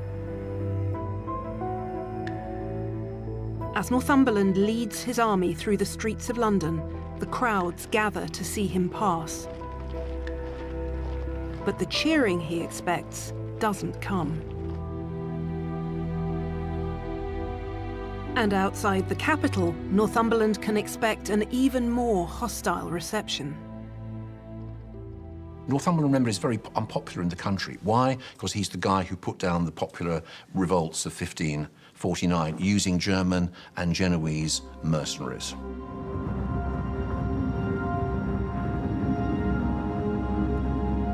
Four years earlier, Northumberland had been dispatched to East Anglia, the very same place he's heading now, to put down a rebellion of local people with his well-armed troops. Yeah, it all kicked off in East Anglia. And this was described as Kett's Rebellion, led by Robert Kett. What motivates someone to go out and protest, just like today, is a variety of factors. But here in particular, it was socio-economic factors. It was people were really cross about large landowners enclosing land. And people just had had enough. People felt like they weren't being listened to, they weren't being respected, all of that. And so when a rebellion kicks off, it is always dangerous. Northumberland's response was vicious. Ringleaders were rounded up and brutally executed. When he reaches Framlingham, he'll be facing people who remember the rebellion.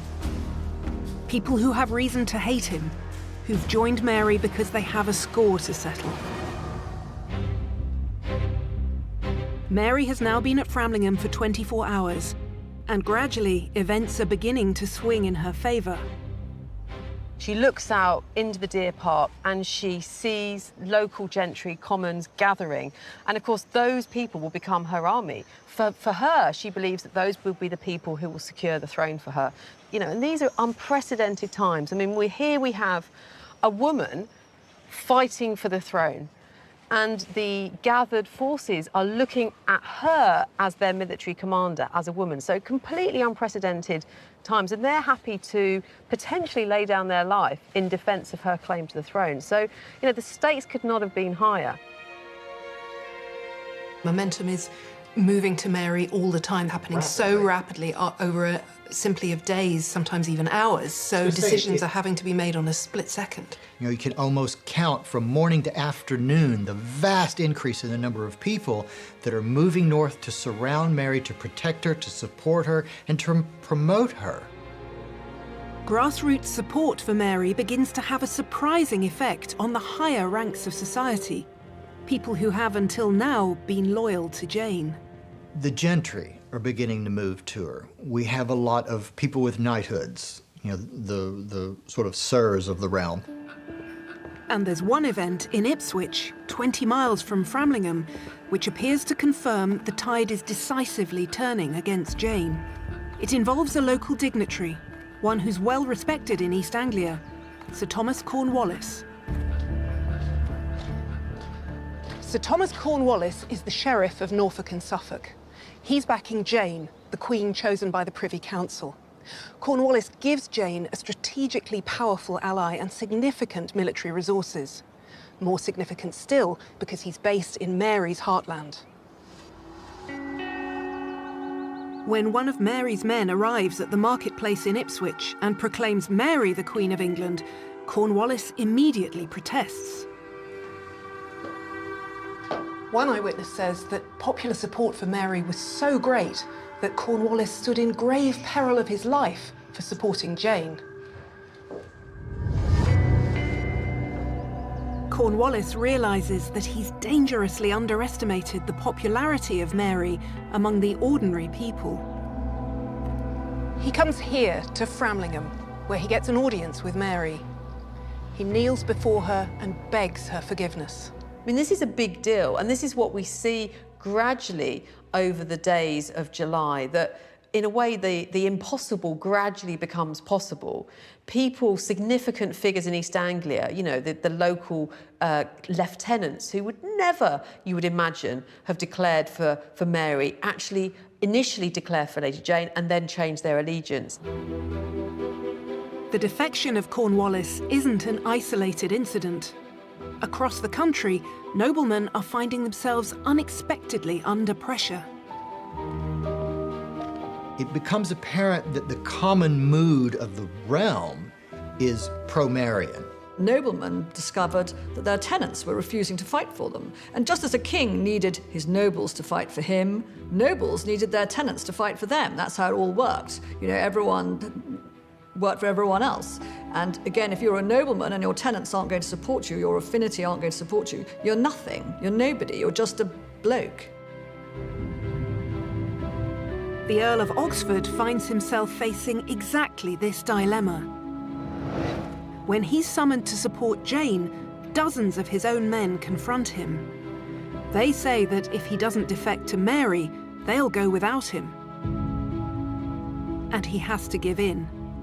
Oxford and his men join Mary's forces. We're seeing something extraordinary. How the feeling that Jane is the wrong woman on the throne has started with the people, but it's so powerful that it begins to force the political elite into action.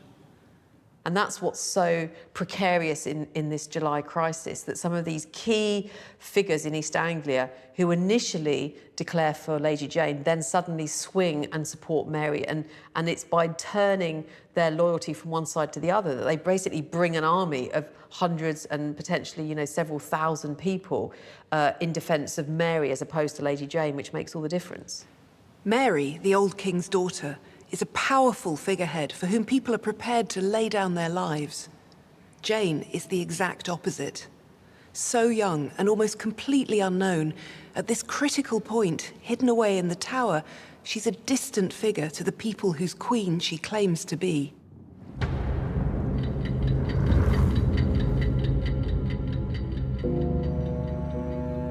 As a privileged young girl, Jane's life had been sheltered. She saw little of the world outside her home and the royal court. And more significantly in this moment of crisis, the world had rarely seen her. This is the geography of Jane's world.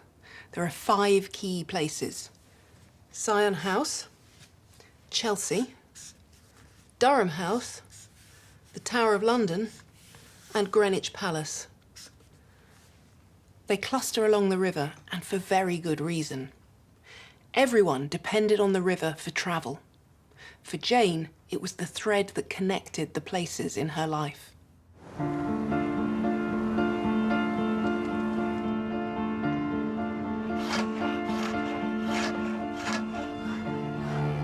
The streets of London were narrow, cramped, and dangerous. Hello, Mark. Yes. Lovely to see you. Like the rest of the court, Jane relied on the relative safety and comfort of travelling by river.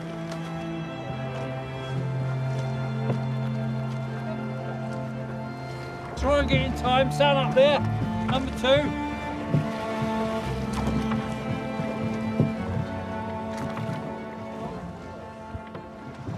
Is this the closest I'm ever going to get to being on a 16th century barge? It really is, yes, other than the fact that this wasn't actually built in the 16th century, it's only 25 years old. This is, in effect, a 16th century barge. Mark Edwards made the present Queen's barge, and this Tudor replica was built using traditional techniques. It's the same design, built in the same way. It really is, yeah.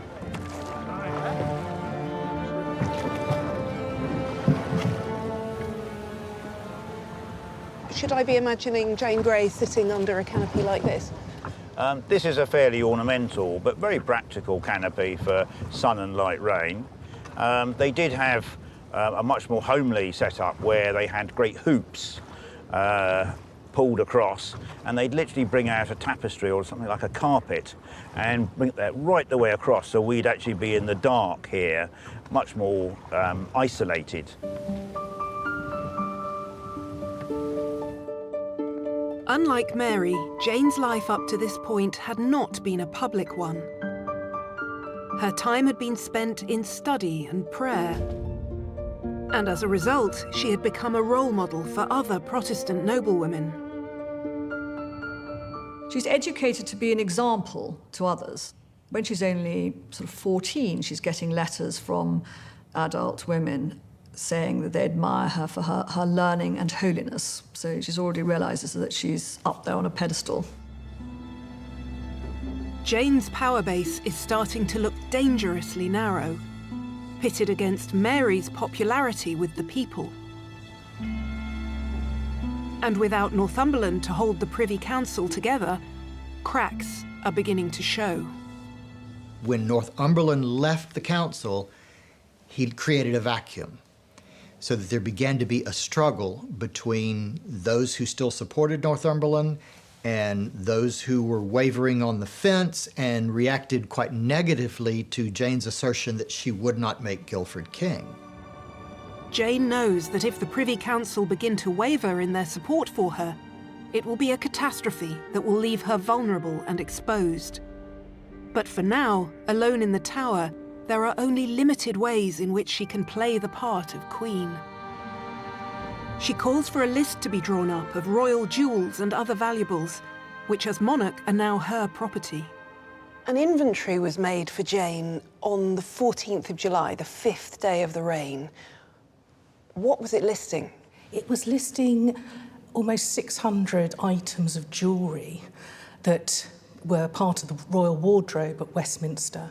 So the royal wardrobe was something that supplied everything a monarch could need. It wasn't just clothing and jewellery, it was everything from sort of spices to gunpowder, anything that the king or queen might need. But this is particularly jewellery that you would wear, not the crown jewels, but things like the decoration that would go around a woman's headdress that were jewelled. Things like the gold and silver tips that would go on the laces that would tie, your sleeves to your bodice, and also sort of brooches, crosses. Why do you think Jane was asking for this list to be made? I would love to know. I wonder whether she was potentially looking for the types of things she should wear now that were appropriate for her new royal standing. Of course, power dressing is incredibly important to the Tudors, and whatever her own feelings might have been about plainer dressing, it was still very important, this conspicuous consumption, for the royal family, and particularly for the monarch, for the sovereign, to be seen as this glittering person that really was the top of society.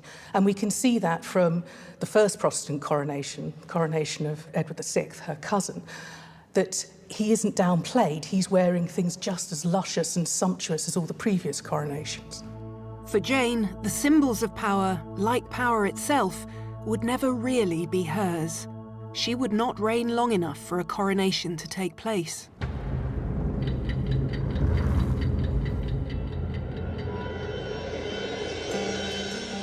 On the 15th of July, Northumberland's forces are heading for Cambridge, where he plans to pause and wait for his artillery train and infantry to catch up. And we think he reaches Cambridge probably by the evening of the 15th. So he is in position up in Cambridge. And you can see quite clearly, I hope, now, Helen, that his position there is a strategic position. It's going to take him longer to get to Framingham, but actually it makes a certain amount of logical military sense. Because then she's in a stranglehold. His land forces are on one side of her, the ships he sent are at sea on the other side of her. There's really nowhere for her to go. Exactly. What can go wrong? Northumberland has Mary surrounded, and although she has a growing army, she can't match his firepower. But it's here that Northumberland has a massive stroke of bad luck. Well, it's a sequence of very unfortunate events, actually, and the first of them, and we often forget the importance of weather, but the first of them is climatic, in the sense that there was a heavy northeasterly wind driving the royal ships that were actually supposed to be stationed offshore, not actually that close to the coast, they a couple of leagues offshore, which is going to allow them to remain in a blocking position. But the bad weather forces them to take refuge in the Orwell estuary. As chance would have it, one of Mary's household, Henry Jerningham, is in a local tavern and falls to talking about the naval forces off the coast. Sometime during the evening, he learns that ships laden with soldiers and weaponry are anchored nearby at Orwell Haven. The crews are owed money. Jerningham spots an opportunity. Riding to the harbour, Jerningham finds the ships and succeeds in persuading the unhappy captain and crew to change sides in favour of Mary. Now, this was a massive coup because, you know, these are ships that have been sent on behalf of Lady Jane, essentially representing the government at that point. Now, in part, they were protesting because of paying conditions, as often is the case, but they were also declaring in support of Mary. And that mutiny brings her more men, it brings her control of the coast, and it brings her guns. Yes, I mean, all of this is important because her army is growing, and of course, you know, she needs more munitions. Mary has no cannon at Framlingham. All of a sudden, 5 of the 6 ships are now going to help Mary by unloading their cannon and moving them, dragging them, quite a serious logistical feat, towards Framlingham Castle, where, when they are in position there, they will actually outgun the number of cannon that Northumberland is bringing with him from London. And not only do you get the cannon and their ammunition, but you also get trained gunners. And the Royal Navy at this time is undergoing something of a revolution, but it is one of the finest in the world, and those guns are going to prove very effective in a fight. The mutiny is one of the key moments that shows that suddenly Mary is not only gaining support rapidly, but actually becoming more than simply a contender, and is actually seriously now challenging the claim of Lady Jane, and in a decisive way. Up until this point, Mary's had support but no artillery. Now she has both. Jane's hold on the throne is looking increasingly vulnerable.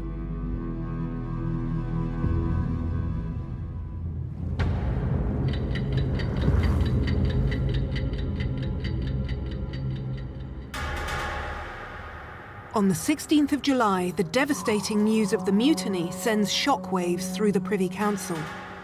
They begin to ask if it's God's punishment for denying Mary her blood right. And the sheer numbers of ordinary people turning to Mary is unnerving even the most ardent supporters of Jane. Then more alarming news reaches the Tower. Local leaders in Buckinghamshire and Oxfordshire have declared for Mary and raised a militia against Jane. Without Northumberland, there's no one Jane can trust to take control of the situation. Well, there's still an opportunity for the royal forces to put them down if the various justices of the peace had acted in accordance with the instructions being sent out from London to make sure that if there's any rising of pro-Mary forces in the country, they are dealt with. And some of them were ignoring, and some of them were supporting Mary. But I think the overall lesson to learn from this is that Northumberland and the members of the Privy Council underestimated the level of latent support, which later became overt support, for Mary in the country as a whole. Jane's House of Cards is beginning to collapse. Mary's no longer trapped in East Anglia, and her support is spreading through the Thames Valley as far as London. London was under threat. The old city had to look to its defences. Orders were given to lock up the Tower and post guards on the city gates. London, a fortified city, was making ready for attack. To see how London became a Tudor fortress, I've come to see the first ever printed map of the city, dating from 1572. Wow, this is some volume. You get an immediate sense of how the Tower here on the east side role as the defence of the city against shipping coming in from Absolutely, the east. there it is, at the southeast extent of the city, rather well fortified, and also quite threatening and foreboding. You have here a cell, a cage cell on the waterline, where people could be subjected to the tides, and some spiked heads on sticks. Oh my goodness, you need good eyes to see those. But yes, so this is a real statement of royal power. Absolutely, a statement of royal power and foreboding for anybody entering the city. In terms of the city itself, you can really get a sense of how defensible it might be. Absolutely, and what's fascinating about that is how that was obviously a concern of the early map makers and the royal family and the leaders. If you put the tower together with this city wall that goes right around the city and gates at various points that could be shut. Absolutely, and indeed a moat. And the fact that there's only one bridge, of course, means the river is also a only one defense. bridge with gates on the bridge and a wooden section that could be burnt. Thought of everything. Yeah. 5 days ago, the city and its tower had been Jane's power base. But now the tables have turned, and she's preparing it against attack.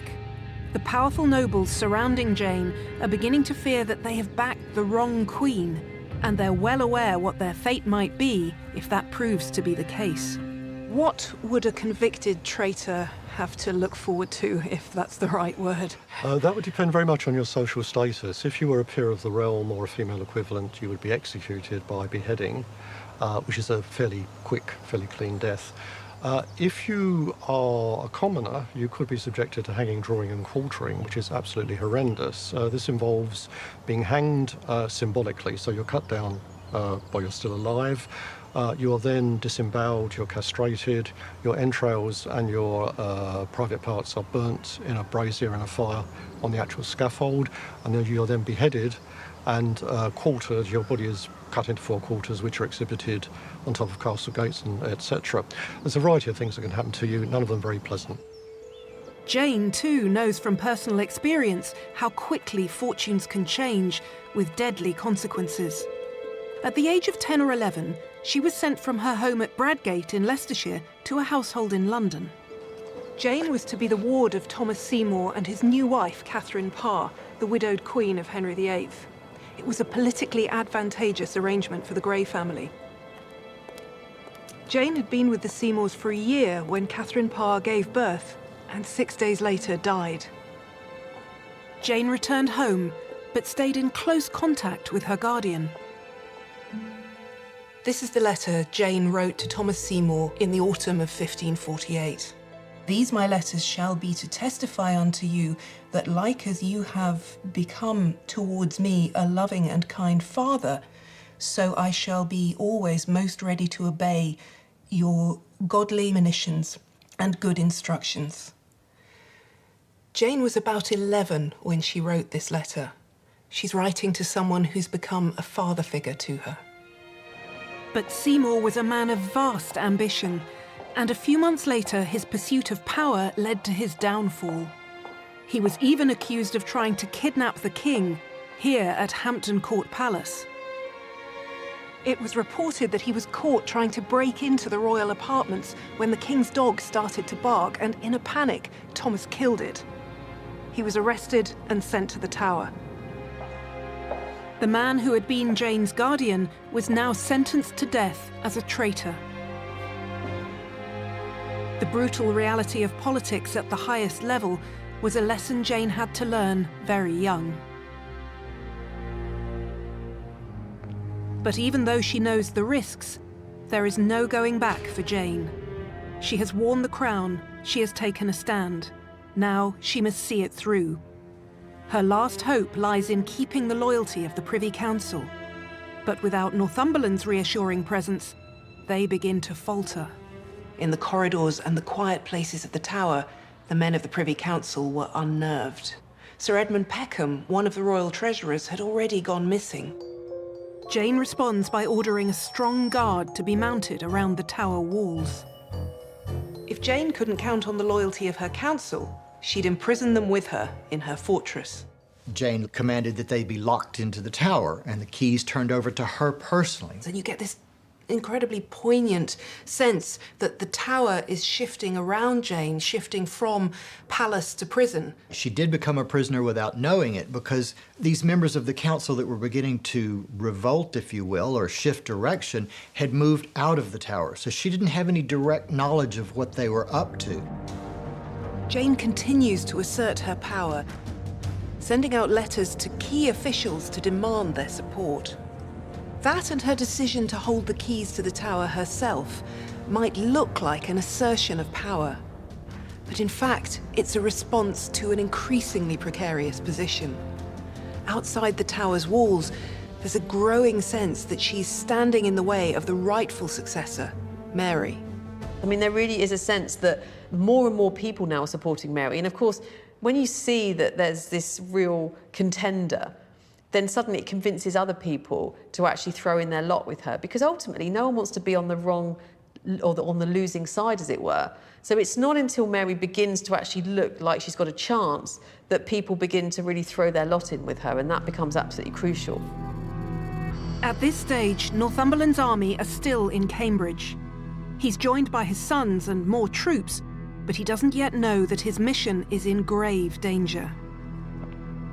So he's now outnumbered probably by as many as 3 to 1, but that itself may not have been enough to deter him from continuing on. But Mary now has artillery, and it's probable that the force of artillery at Framlingham even outmatches his own. And so not only is he outnumbered, he's outgunned. Over the course of 5 days, Jane's fortunes have changed dramatically. On the 12th, she had the machinery of the Tudor state behind her. By the 16th, her palace is becoming a prison, and Northumberland, her protector, is far from London. Meanwhile, Mary now has a powerful army. She has the support of the people, and the political elite are beginning to join her. Everything now depends on Jane's ability to hold her camp together. But with their allegiances shifting by the day, she's starting to look dangerously isolated. And if she loses this battle for the crown, she'll pay with her life. Next time, Jane's support is crumbling. It's like one penny drops, the rest go. It's like dominoes. A queen becomes a prisoner, and in the end, she's sentenced to death. Jane had to walk out here, lay her head on the block, and wait for the blade. But in her last moments, Jane leaves some private messages for posterity. So this is the book she actually carried onto the scaffold and handed over just before the blindfolding and the kneeling.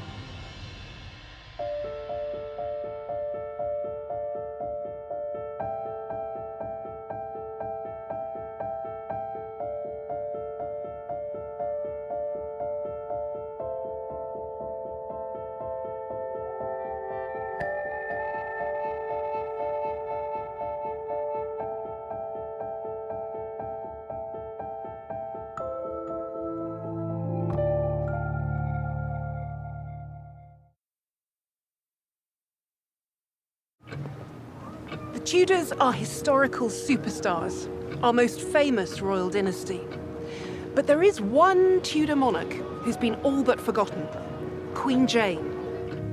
Lady Jane Grey was a teenager thrust onto the throne, only to lose her crown after just 9 days. She was the first woman to be proclaimed Queen of England, but few would recognize the name Queen Jane. I'm Helen Castor, and over 3 episodes, I'm going to take a forensic look at Jane's story. It's a Tudor thriller, an epic tale of family conflict, ambition, and betrayal.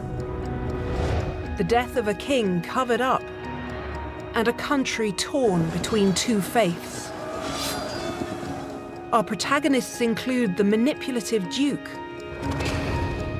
the wronged princess, and the God-fearing 15-year-old who finds herself caught between them and pays with her life. I'm going to track down original sources written as the drama unfolds. This is the really exciting bit of the job. I'll talk to expert colleagues. I've been in this game for 40 years, and I have to tell you, there is no trickier Tudor subject than Jane Grey. And I'll visit the places where Jane once walked during the 9 days that she reigned. This time, Jane's power base dissolves into deceit and treachery. But the question remains, will she escape with her life, or will she pay the ultimate price for her part in the coup?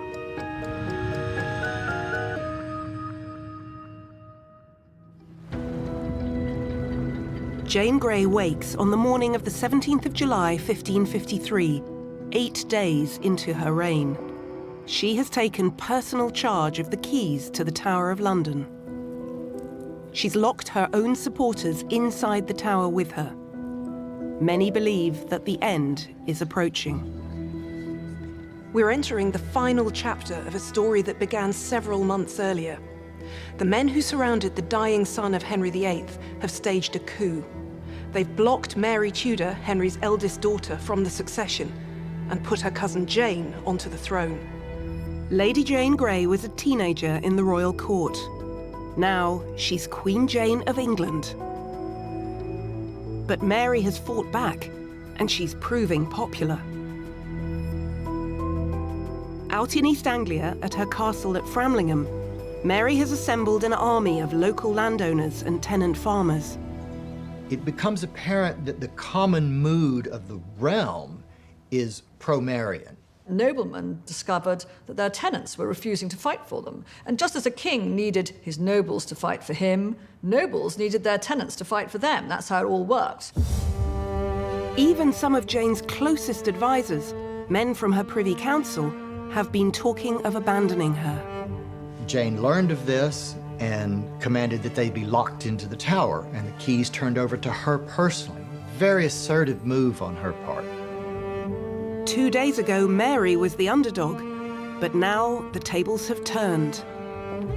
Jane's navy has mutinied, giving their precious gunpowder and artillery to Mary.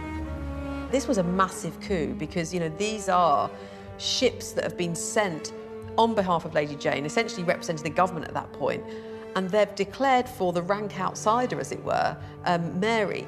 Mary has the numbers and the artillery. For the first time, Jane is under threat. And now it's not just her crown she could lose, it's her life. As members of the council begin to desert her, Jane is taking extraordinary precautions in an extraordinary situation. I think once the Privy Council had begun to entertain the option of leaving the tower and Jane had to actually physically lock them in, I think she was intelligent enough to know that she was in trouble. She was in serious trouble.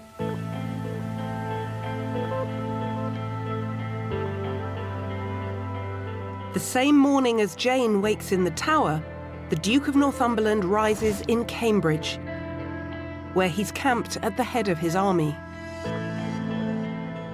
The Duke of Northumberland was no ordinary military leader. He was a powerful politician. He'd been chief advisor to Edward VI and the dominant figure at the royal court. He was also a leader in the battle against Catholicism. It was quite dramatic, so they were tearing organs out of churches because they didn't believe in music in church, and as well as destroying stained glass. I think something like 90% of religious art was destroyed. And while he'd become very powerful, he's also extremely unpopular. Having succeeded in putting Jane onto the throne, Northumberland now has another job to do in East Anglia. The key element in a succession crisis like this is to get hold of the alternative monarch. Northumberland wants to capture Mary and prevent her from moving against Jane's regime. The plan is to engage with Mary's forces at her castle in Framlingham. But Northumberland's progress has been slow. Northumberland had arrived in Cambridge on the 15th. Here, 50 miles from Framlingham, he hesitated. Rather than move in for a quick battle, he chose to wait for reinforcements. After 2 days of waiting, there's good news. On the 17th, he's still at Cambridge. He's waiting for his reinforcements to come in, and they are coming in. Probably the artillery arrives on the 17th, which is the key weapon for him. He knows that Mary's at Framlingham. He's assuming she's going to be entrenched there to try and defend the position. That is exactly what she was intending to do, and therefore he's going to need artillery to reduce her position. So he gets this key force on the 17th, and therefore is now ready to move. He's probably about 3,000 strong now, 2,000 cavalry, 1,000 infantry, and then, of course, these 30 or so artillery pieces. What he doesn't know is that a major piece of his plan, the warships off the coast of Suffolk, have mutinied. Now, at Framlingham, Mary has the artillery she was lacking. He's outgunned, but he doesn't know it yet. News of the mutiny has reached the Privy Council in London, and they haven't told Northumberland. Some of them are questioning their loyalty to Jane. The imperial ambassadors reported that many good men, among whom there are members of the council, are disgusted. They added, "There's trouble coming."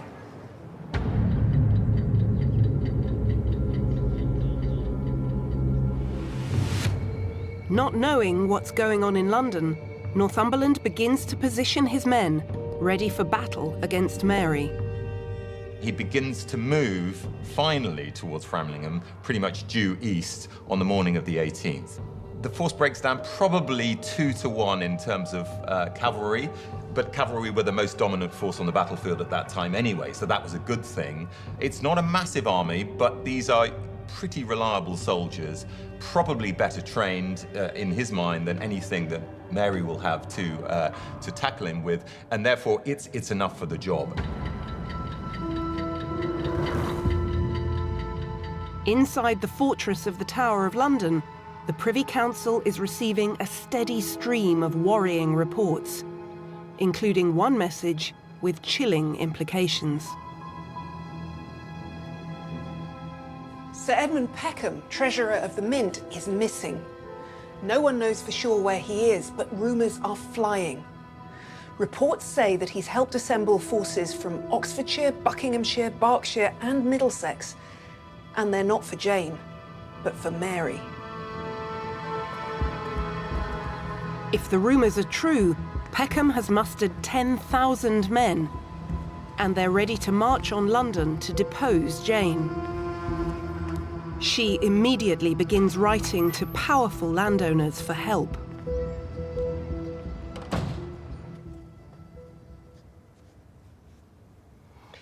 This is a letter written on the 18th of July, 1553, from the Tower by Jane the Queen, as it says at the top. And it's a letter asking for help in subduing the violence and resistance that's taking place in her kingdom. And it asks the recipients to assemble, muster and levy all the power you can possibly make to repair with all possible speed towards Buckinghamshire, for the repressing and subduing of certain tumults and rebellions moved there against us and our crown by certain seditious men. This is a last-ditch attempt by Jane to rally support behind her. But these desperate letters come too late. In one report from the imperial ambassadors, they suggest that Mary appears to be stronger than the Duke. The balance, it seems, has tipped. Now the odds are that the Duke is facing defeat at Mary's hands, a message is hurriedly dispatched from the Tower.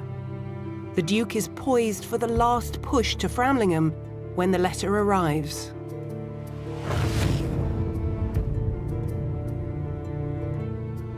He receives information that actually everything's changed, and two bits of crucial information. The first bit is that Mary's forces are actually stronger than he might have anticipated. So he's outnumbered by 3-1. But the really key bit of information he gets is that Mary now has artillery, and she's got artillery from the royal ships that have mutinied and joined her. And so not only is he outnumbered, he's outgunned. And it's at this point that he makes what we can say in retrospect was the fatal decision to withdraw back to Cambridge. But Northumberland has one last hope. He's expecting the Privy Council to put down the rising in Mary's favour to the west of London. What he doesn't know is that things have been changing in the Tower. One by one, Jane's loyal circle have begun to abandon her. Her control over the Tower is slipping, and members of the Privy Council are disappearing by the hour. And one of those who quietly slips away is the man Jane was depending on to lead the reinforcements against Mary's supporters. Her own uncle, the Earl of Arundel. It always seems to me very poignant that Jane is left in the Tower with the other Privy Councillors around her, and one by one they start dropping like flies. Once the one drops, it's like one penny drops, the rest go. It's like dominoes. Because they begin to see that the public mood is very much against Jane. It's very much in favor of Mary. Finally abandoned by her uncle and the other members of the Privy Council, time has run out for Queen Jane. The 18th of July would be the last day of Jane's 9-day reign.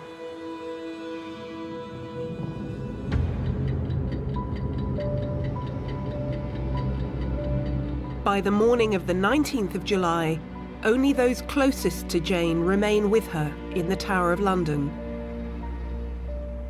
including her husband, Guilford Dudley, and her father, Henry Grey, who stays with his daughter to the end. The Privy Council are now free from the confines of the Tower.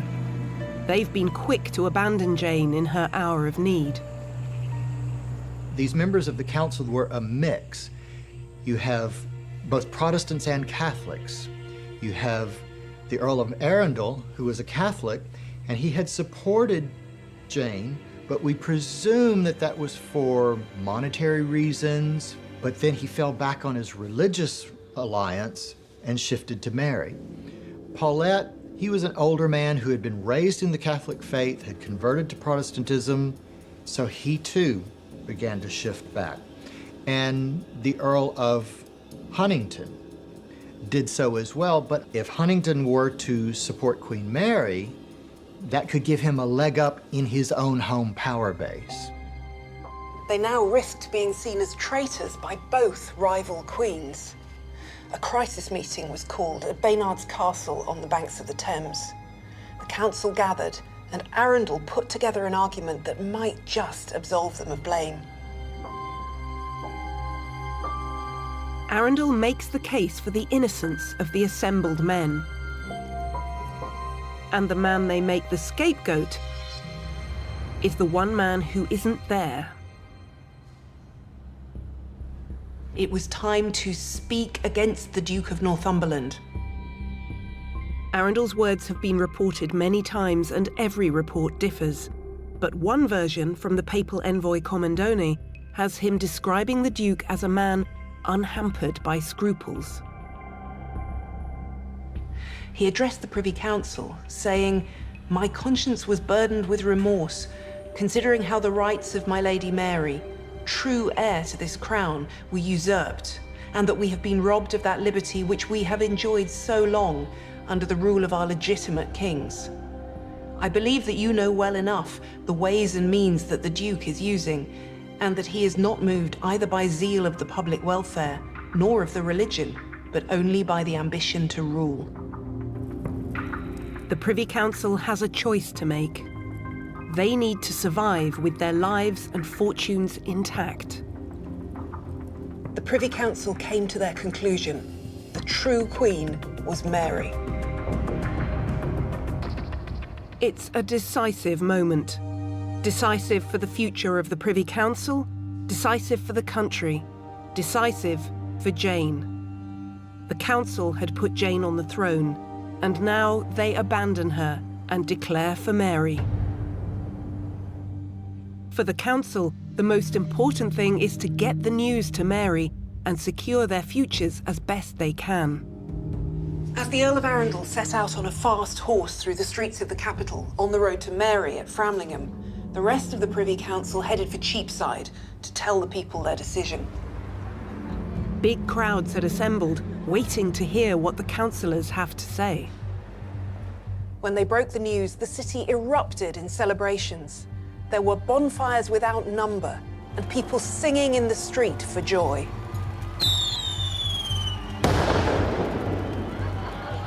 The reaction when Mary's proclaimed Queen in Cheapside is one of complete elation. Everyone is utterly overjoyed that she has at last come into her birthright. And there are all these wonderful accounts and reports of the celebrations that were staged and took place there. And the Tudor historian John Stowe records that there were all these bonfires, that people were leaping around in the streets and dancing, that Te Deum was sang, that there was wine flowing through the streets. From this moment on, each of those who later told their story cast Northumberland as the instigator of the coup. He was the man driven by ambition, the bully, the tyrant, the traitor. History is written by the winners, those who survived to tell the tale. Throughout the 16th century, Privy Councillors had to confront crises over the succession to the throne. And those who survive are those who make the right call at the critical moment.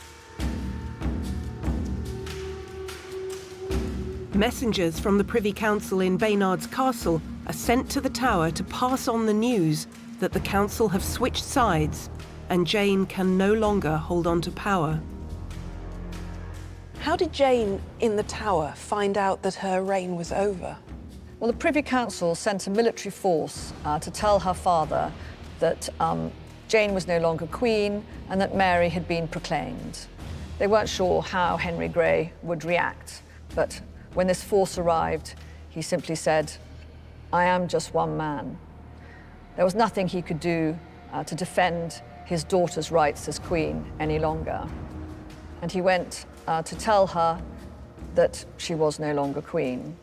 The Pope's envoy described the scene. Henry Grey entered the room where his daughter was sitting in state and removed the cloth of state from over her head as clear demonstration of what had to follow. He delivered the news that it was all over. There was no anger, no tears. Jane hadn't chosen to take the crown. Now she said that she would give it up as gladly as she had accepted it. And she said, "Can I go home now?" In a very innocent sort of way. It's almost as though she's had to put on this persona of a queen and play the role for several days. And it must have been enormously exhausting, all of this stress and worry and not knowing what's happening from one minute to the next. And then she's told, okay, it's over, and it's like, whew, can I go back to being me again and not Queen of England? And a young woman who has found the strength to inhabit that role for 9 days in a situation of such stress and crisis, then suddenly displaying the naivety to think that there was any chance that she might be allowed to go home. And that almost makes us wonder, you know, if she is so intelligent and she is so insightful of what's going on around her, it's almost as though she lost all of that for a moment. Jane and her father no longer command the Tower. Instead, they're arrested. Her fortress now becomes her prison. What happened next when Jane had changed from queen to prisoner? She was stripped of her valuables, down to her small change.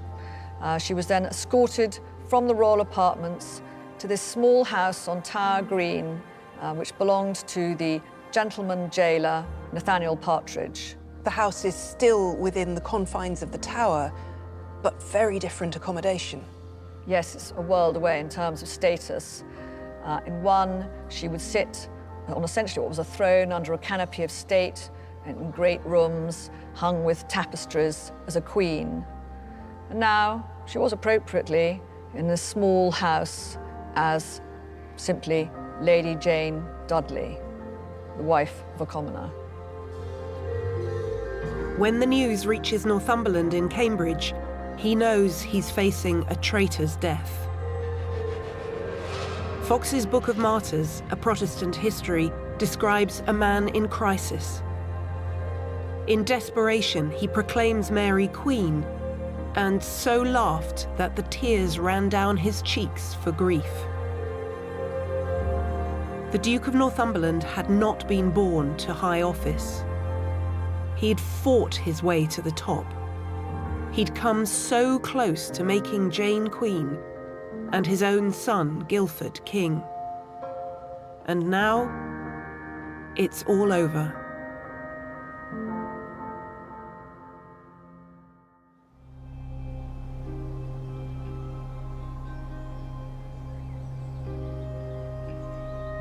On the 20th of July, just 10 days after Jane entered the Tower as Queen, Jane's own uncle, the Earl of Arundel, leads a deputation from the council to offer their allegiance to Mary.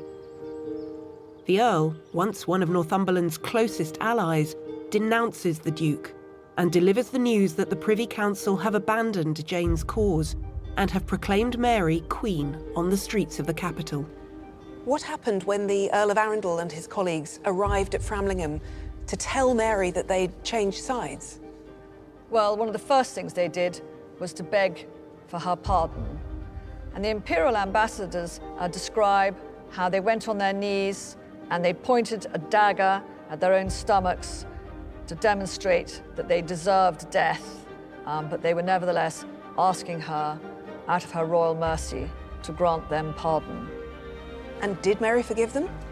Mary did. Mary had wanted to forgive them from the beginning. She had been determined to reassure the elite that if they came to her, if they took her side, that it would be a safe thing to do, that she would forgive them, and it would all be put behind them. Mary summoned Arundel. Whether it was reward for his present devotion to Mary or punishment for his past devotion to Northumberland, Mary gave him one task. The Duke of Northumberland is still in Cambridge when Mary's troops come for him. The man who arrests him on the orders of the new Queen is his former ally and friend, the Earl of Arundel. When Arundel brought Northumberland back to the Tower on the 25th of July, the streets were crammed with people. He was pelted with stones and rocks, and the crowds cried, "Traitor." The views of the people are key to this story. We could say Mary won because she had superior forces. But why did she have superior forces? Because the people didn't believe in Jane. Jane's story tells us a lot about what we take to be the rules of government. We often assume it's a matter of technicalities, abiding by the letter of the law. But the competing claims of 1553 show that isn't necessarily so. Jane was proclaimed queen by the regime in power, according to the will of the dead king. But that idea didn't fly with the people. They knew that Mary was Henry VIII's daughter. Even if the law said that she was illegitimate, they believed that she, not Jane, was the rightful Queen of England. And if you can't get your people to obey you, then what kind of a queen can you really claim to be? On the 3rd of August, 2 weeks after Jane's reign had ended, Mary Tudor entered London to take control of the Tower. Crowds lined the streets. One Tudor chronicler who witnessed the events noted, "Her gown of purple velvet with sleeves of the same, her kirtle purple satin all thick set with goldsmith's work and a great pearl. Her palfrey," that's her horse, "that she rode on, richly trapped with gold embroidered to the horse's feet." Mary was a vision of royal splendor. She was every bit the queen that people wanted to see. Mary quickly turned to the matter of Jane Grey and what to do with her. Against the advice of those around her who cried for blood, Mary looked for a bloodless resolution. Mary knew it was politic at that beginning of her reign, after regetting the throne, to be merciful, other than, of course, to Northumberland and the people most involved in what she saw as this plot to divert, which it was, of course, plot to divert the succession. So Jane is actually, really, I mean, for the best part of 6 months, kept in confinement in the Tower. Jane and her young husband, Guilford Dudley, were imprisoned in separate quarters. Guilford was a prisoner in the Beauchamp Tower, and Jane was held for some time in Nathaniel Partridge's house, on this site here. We know that Jane was kept at the house of a Tower officer, but the location of the prison for the Dudleys is written into the walls. Often graffiti is the only way we know where specific prisoners were held. And in the Beauchamp Tower, there's the most extraordinary graffiti relating to the Dudley family. It's an elaborate piece left behind by Guilford's brother John, the Earl of Warwick, who was imprisoned with him in the Tower. You can tell it's him as Earl of Warwick because it has a bear and a ragged staff, which is the image of Warwick, and then it's surrounded by flowers which represent his brothers. So there's a rose for Ambrose, gillyflowers for Guilford, it's all very cheesy, honeysuckle for Henry, and also there's a verse underneath which basically says those people who see this will understand why it's here and will be able to seek out the 4 brothers represented. Jane and Guilford would be spared, for now at least. But what of Jane's father? Jane's mother, Frances Grey, had been close to Mary, and if anyone could save the life of Henry Grey, then it would be her. Jane's mother, predictably, pleaded that the Grey family had been victims of Northumberland. She claimed to have evidence that her husband had fallen ill because he'd been poisoned by the evil Duke. Remarkably, Mary was persuaded. The blame, she felt, should be Northumberland's. He was the sole architect of the coup.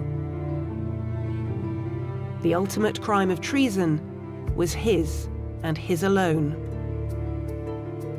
Jane's father was pardoned and set free, but on the 18th of August, the Duke of Northumberland was put on trial in Westminster Hall. Here he was confronted by many of his former colleagues from the Privy Council who had switched sides to Mary. The outcome was never in doubt. He was sentenced to a public execution on Tower Hill. The day before his death, the Duke, the scourge of Catholics across the country, the man who had ferociously suppressed the old faith, fell back on the one course of action that might have saved his life. Northumberland, the great religious reformer, attended a Catholic mass, and he declared to all those present, "I do most faithfully believe this is the very right and true way, out of which true religion you and I have been seduced these 16 years past by the false and erroneous preaching of the new preachers." But if he thought his plea might save his life, he was wrong. On the 22nd of August, thousands of people crowded onto Tower Hill for Northumberland's very public beheading. Was Northumberland really to blame for everything that happened?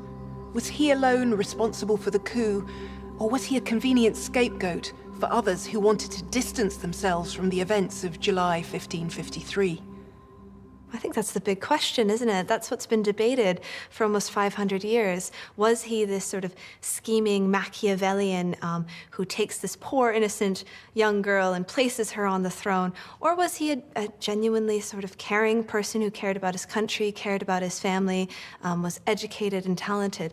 You don't see Northumberland as the Machiavellian figure pulling the strings behind the dying Edward. You would see him as a player attempting to preserve his own position as the board is moving rapidly around him. people want to say he's a Rasputin-esque, or as you say, Machiavellian type figure. I don't buy into that at all. I just don't see it. It was entirely normal for people in this period to seek personal advantage.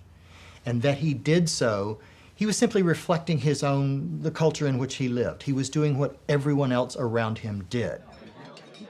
We do know what Jane herself thought of Northumberland. On the 29th of August, Partridge threw a dinner party, and those present included the author of the Chronicle of Queen Jane, the most reliable source, and Jane herself.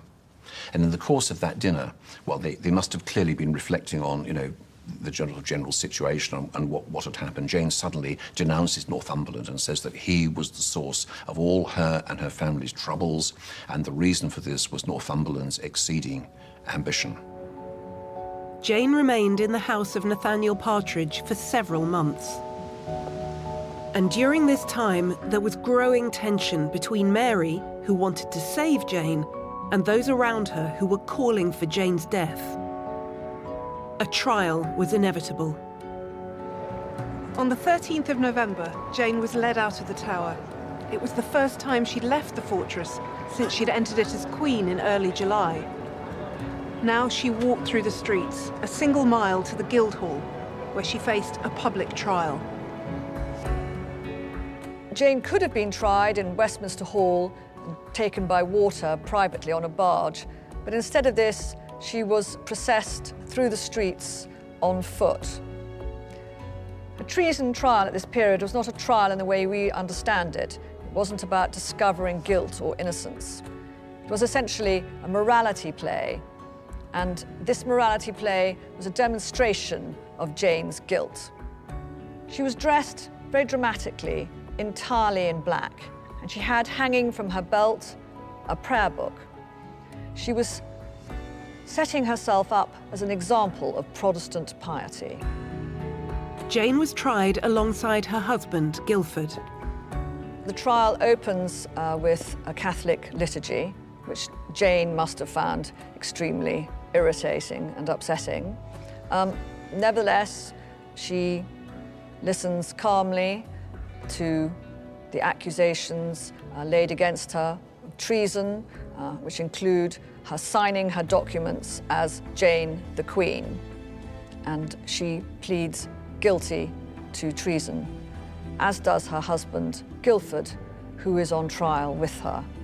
At the end of the trial, entirely predictably, she is found guilty and condemned to death, either by burning or by beheading at the Queen's pleasure.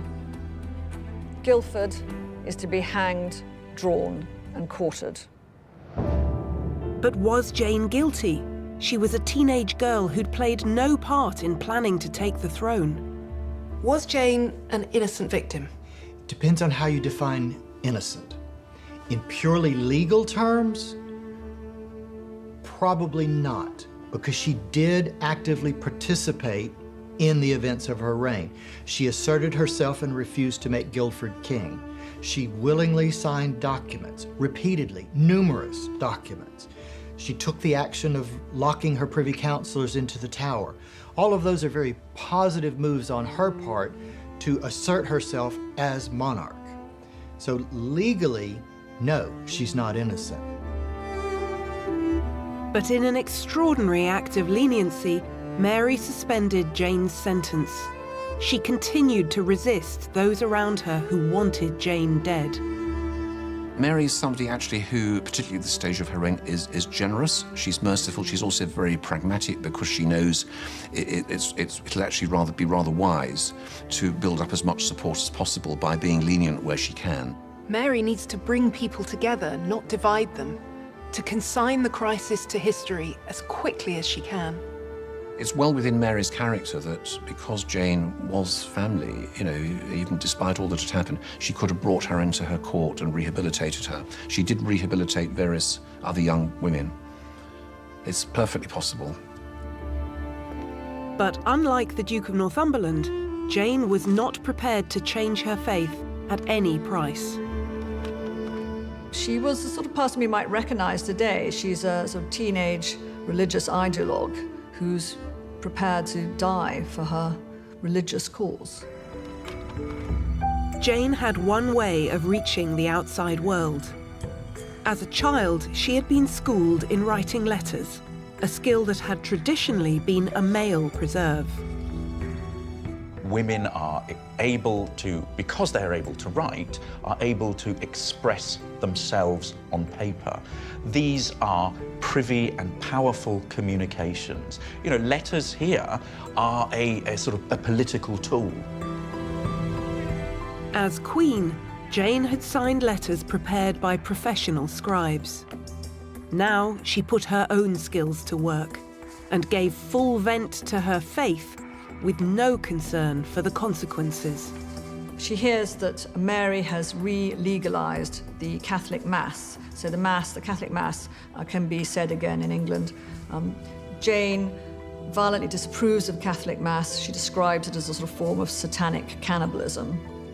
And she wants people to make a stand against it. And so she writes an open letter to a former tutor of hers who's converted to Catholicism and says to people they should rise again in Christ's war.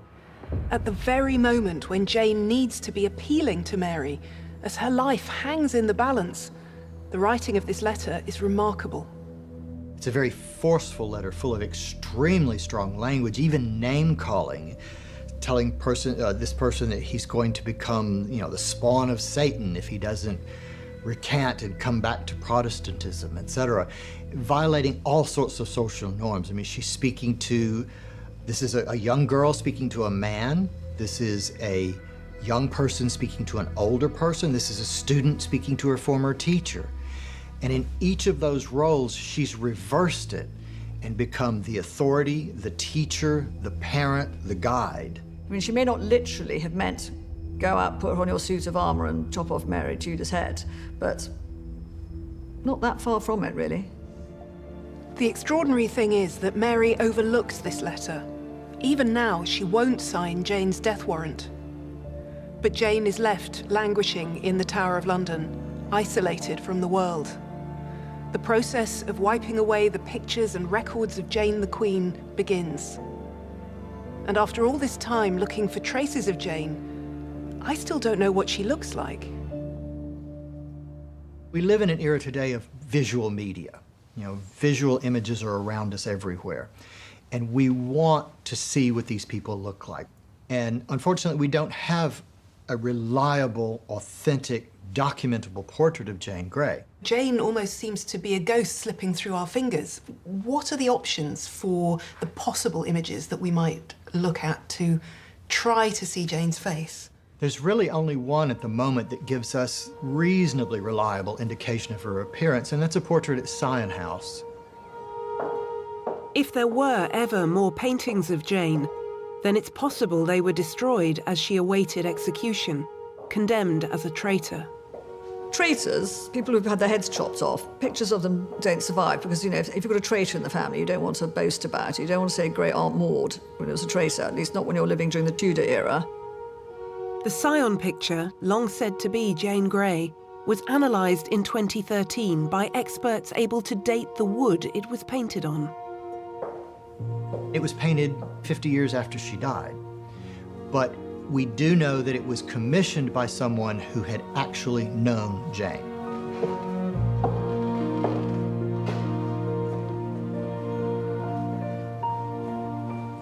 So here it is. This is as good as it gets.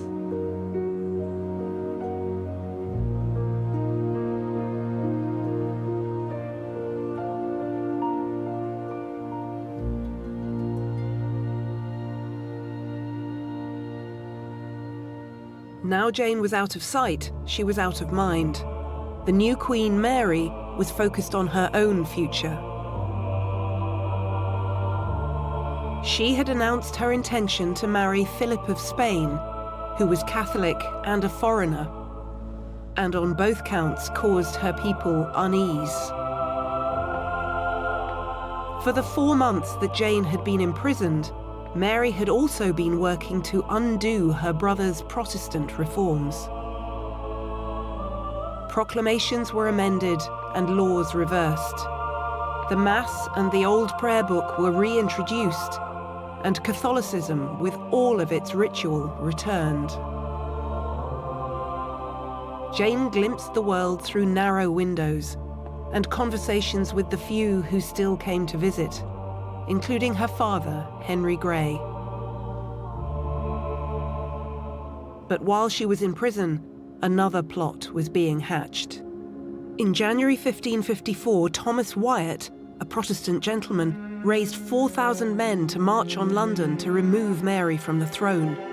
We don't know if Jane knew about it, but she was implicated all the same. Alongside Wyatt, one of the rebel leaders was a man who had worked for so long to advance the Protestant cause, her own father. Jane would have heard that the Rising collapsed in violence and chaos and was routed by the forces of the Crown. She would have heard that the leaders were captured and tried, and she would have had no doubt of the consequences for those involved. Hundreds of men were sentenced to die. Many would be hanged, and the worst offenders were to be hanged, drawn, and quartered. It would be a violent and terrible bloodletting as a statement of the authority of the Crown. And there could be no pardon for Jane's father this time. Mary had forgiven him once. She couldn't forgive him again. He would be executed. When Jane refused to let her father lead the army to confront Mary in Framlingham, she probably saved his life. And had her father lived a quiet life at court under the new regime, there's a chance Jane could have been saved. But now her father's actions were what sealed Jane's fate.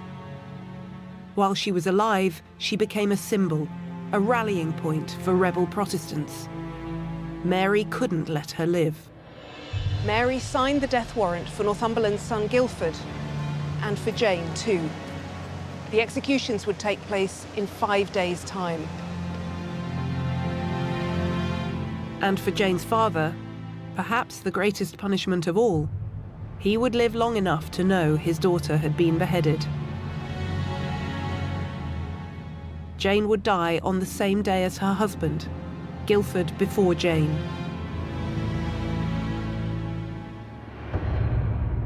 The vast majority of executions associated with the Tower of London happened outside the castle on Tower Hill, in public, for justice to be seen to be done. And of course, that's what happens to Guilford Dudley. But for Jane herself, she's one of a very privileged group of people who were actually executed more privately within the castle itself. Between 1483 and 1941, there are 22 executions that happen within the confines of the Tower. And Jane is one of 5 women who are executed within the castle, and one of 3 queens, the other 2 being Anne Boleyn and Catherine Howard.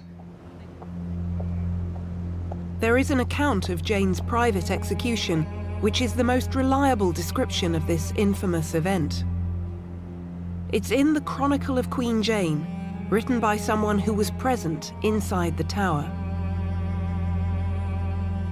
Jane, we're told, was nothing at all abashed, neither with fear of her own death, neither with the sight of the dead carcass of her husband.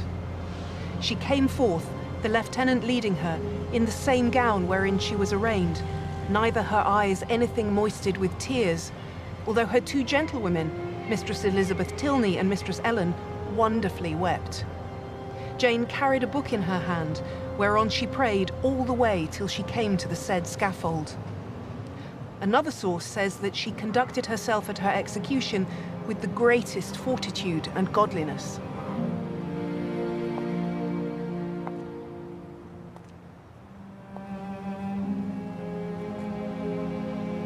It's a terrifying thought.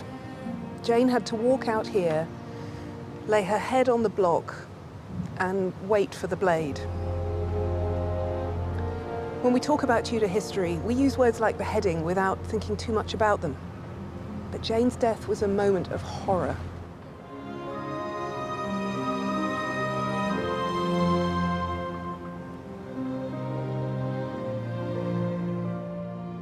She was executed on the 12th of February 1554, dressed head to foot in black, carrying a prayer book in her hand, supported by 2 devoted gentlewomen.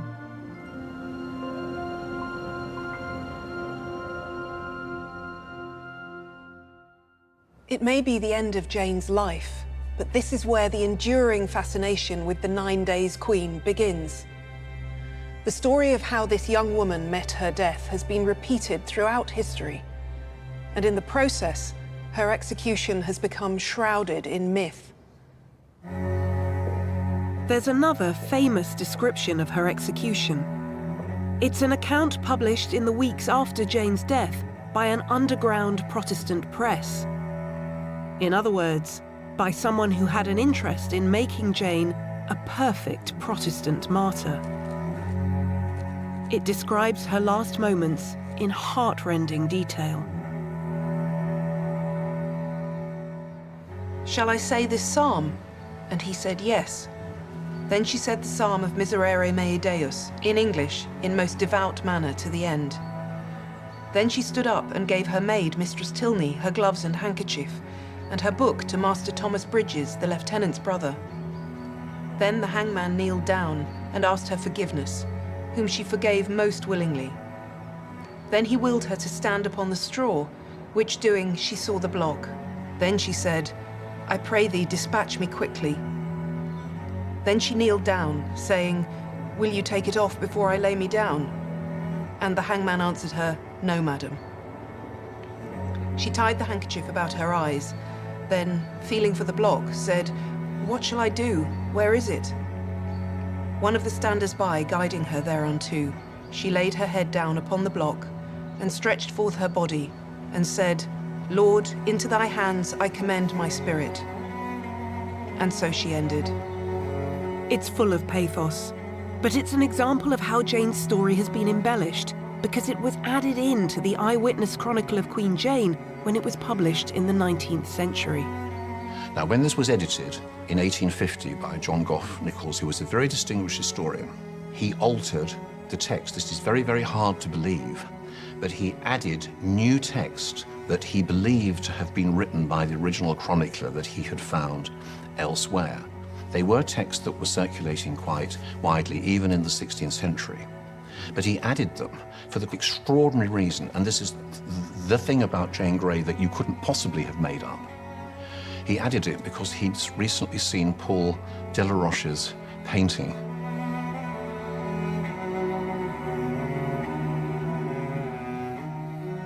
All the pathos, all the drama of the version of the story that has Jane Grey, you know, coming up to the scaffold and then sort of basically fumbling with the blindfold and then groping for the block and asking the executioner, you know, "Are you going to do it before I've actually knelt down at the block?" And he says no, and then saying the psalm, you know, basically, "Have mercy upon me, O Lord." And the wonderful theatrical, dramatized creation of Jane as this innocent victim and Protestant martyr.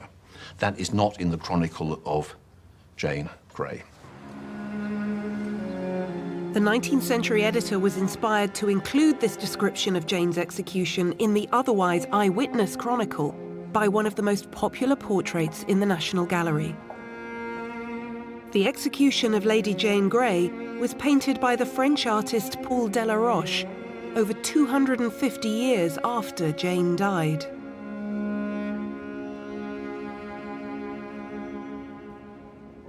What it is not is a historical reconstruction of the actual circumstances, insofar as we can know them, of Jane Grey's execution.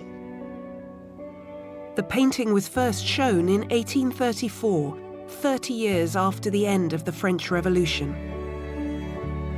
If you put somebody with an axe and you have a young woman in the foreground who is about to be beheaded, inevitably this brings up the issues of French history which were perhaps too raw to be depicted at that particular time in their own right. The image of an archetypal innocent facing the block was a particularly resonant one in post-revolutionary France. What Delaroche was not striving for was historical accuracy about 16th century England. That is such a rubbish image. The only thing accurate in that image really is the straw on the floor. And beyond that, it is entirely almost histrionic, dramatic evocation of an idea rather than a depiction of an individual. Do you think the difficulty of seeing Jane's face is one of the things that's left space for the crowding in of myth about her, that it's harder to have a sense of her as a real person? It makes it very difficult to render her concrete. So there is kind of a mystery and a vagueness about it that leaves room for infill.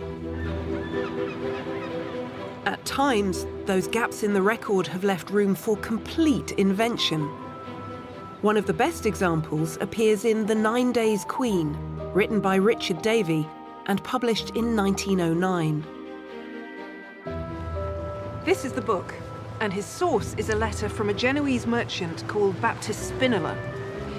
The letter says, "This Jane is very short and thin, but prettily shaped and graceful. She has small features and a well-made nose, the mouth flexible and the lips red. Her headdress was a white coif with many jewels. The new queen was mounted on very high chopines, that's a kind of platform shoe, to make her look much taller, which were concealed by her robes, as she is very small and short." But here are the pitfalls of history. This, after her execution, the most often repeated detail in the story of Jane Grey, turns out to be a historical fraud. And that rich merchant, Baptist Spinola, probably never existed. It fulfills people's expectations. They want a pretty girl who looks vulnerable and fragile, surrounded by sort of big adults. You know, there she is in her stacked shoes, and she's smiling just as she enters the tower. From the moment she died, people have mythologized and misrepresented Lady Jane Grey. But there's one object that allows us to hear Jane's own voice from beyond the grave.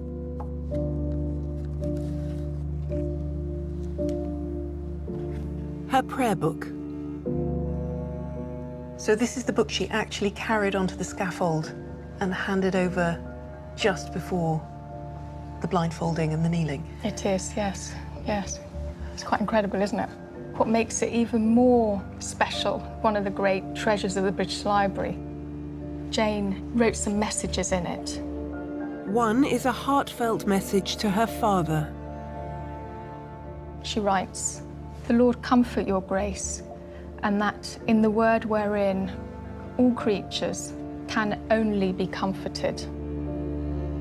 And though it hath pleased God to take away 2 of your children, yet think not that you have lost them, but trust that we, by leaving this mortal life, have won an immortal life." And then she signs it, "Your Grace's humble daughter, Jane Dudley." She's no longer Jane the Queen. In another message, she writes to the Catholic gentleman who had been in charge of the tower during her time in prison. "I shall, as a friend, desire you, and as a Christian, require you, call upon God to incline your heart to his laws, and to not take the word of truth utterly out of your mouth, but live to die, live still to die." So she's saying, don't be misguided by false teachings. And of course, by that she means Roman Catholicism. Once we strip away the layers of myth and exaggeration, the Jane we find is devout, unflinching, composed to the end. But the one thing she could never be is the one thing that might have made a difference to her chances of keeping the throne. Her cousin Edward's plan for the succession makes it clear that he thought a man should wear the crown. One word gets repeated over and over again. Male, male, male, male, heirs male. To hold power meant to be male.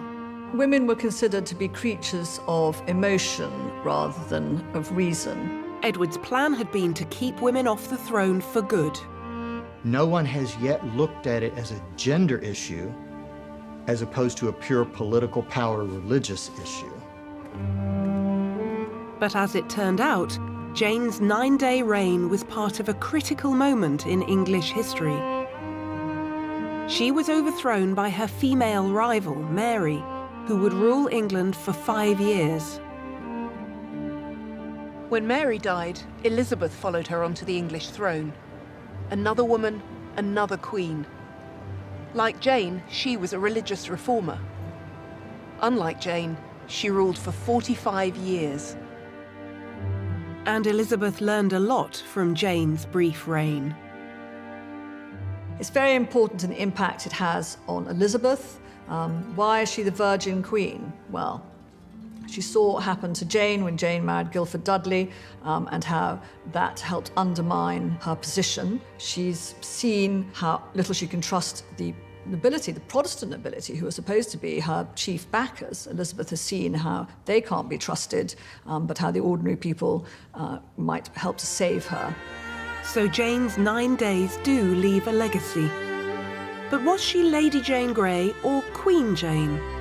Would you count Jane as a Queen of England? Or was this a failed coup that we shouldn't include in the line of English monarchs? She reigned for 9 days. She was a Queen of England. A contested queen, but a queen nonetheless. 1553 was an extraordinary moment in English history. For the first time ever, all possible heirs to the crown were female. The men who surrounded the throne imagined that the only way a mere woman could rule was as their puppet. That's why they chose Jane Grey. But in her 9 days as queen, Jane began to show them they were wrong.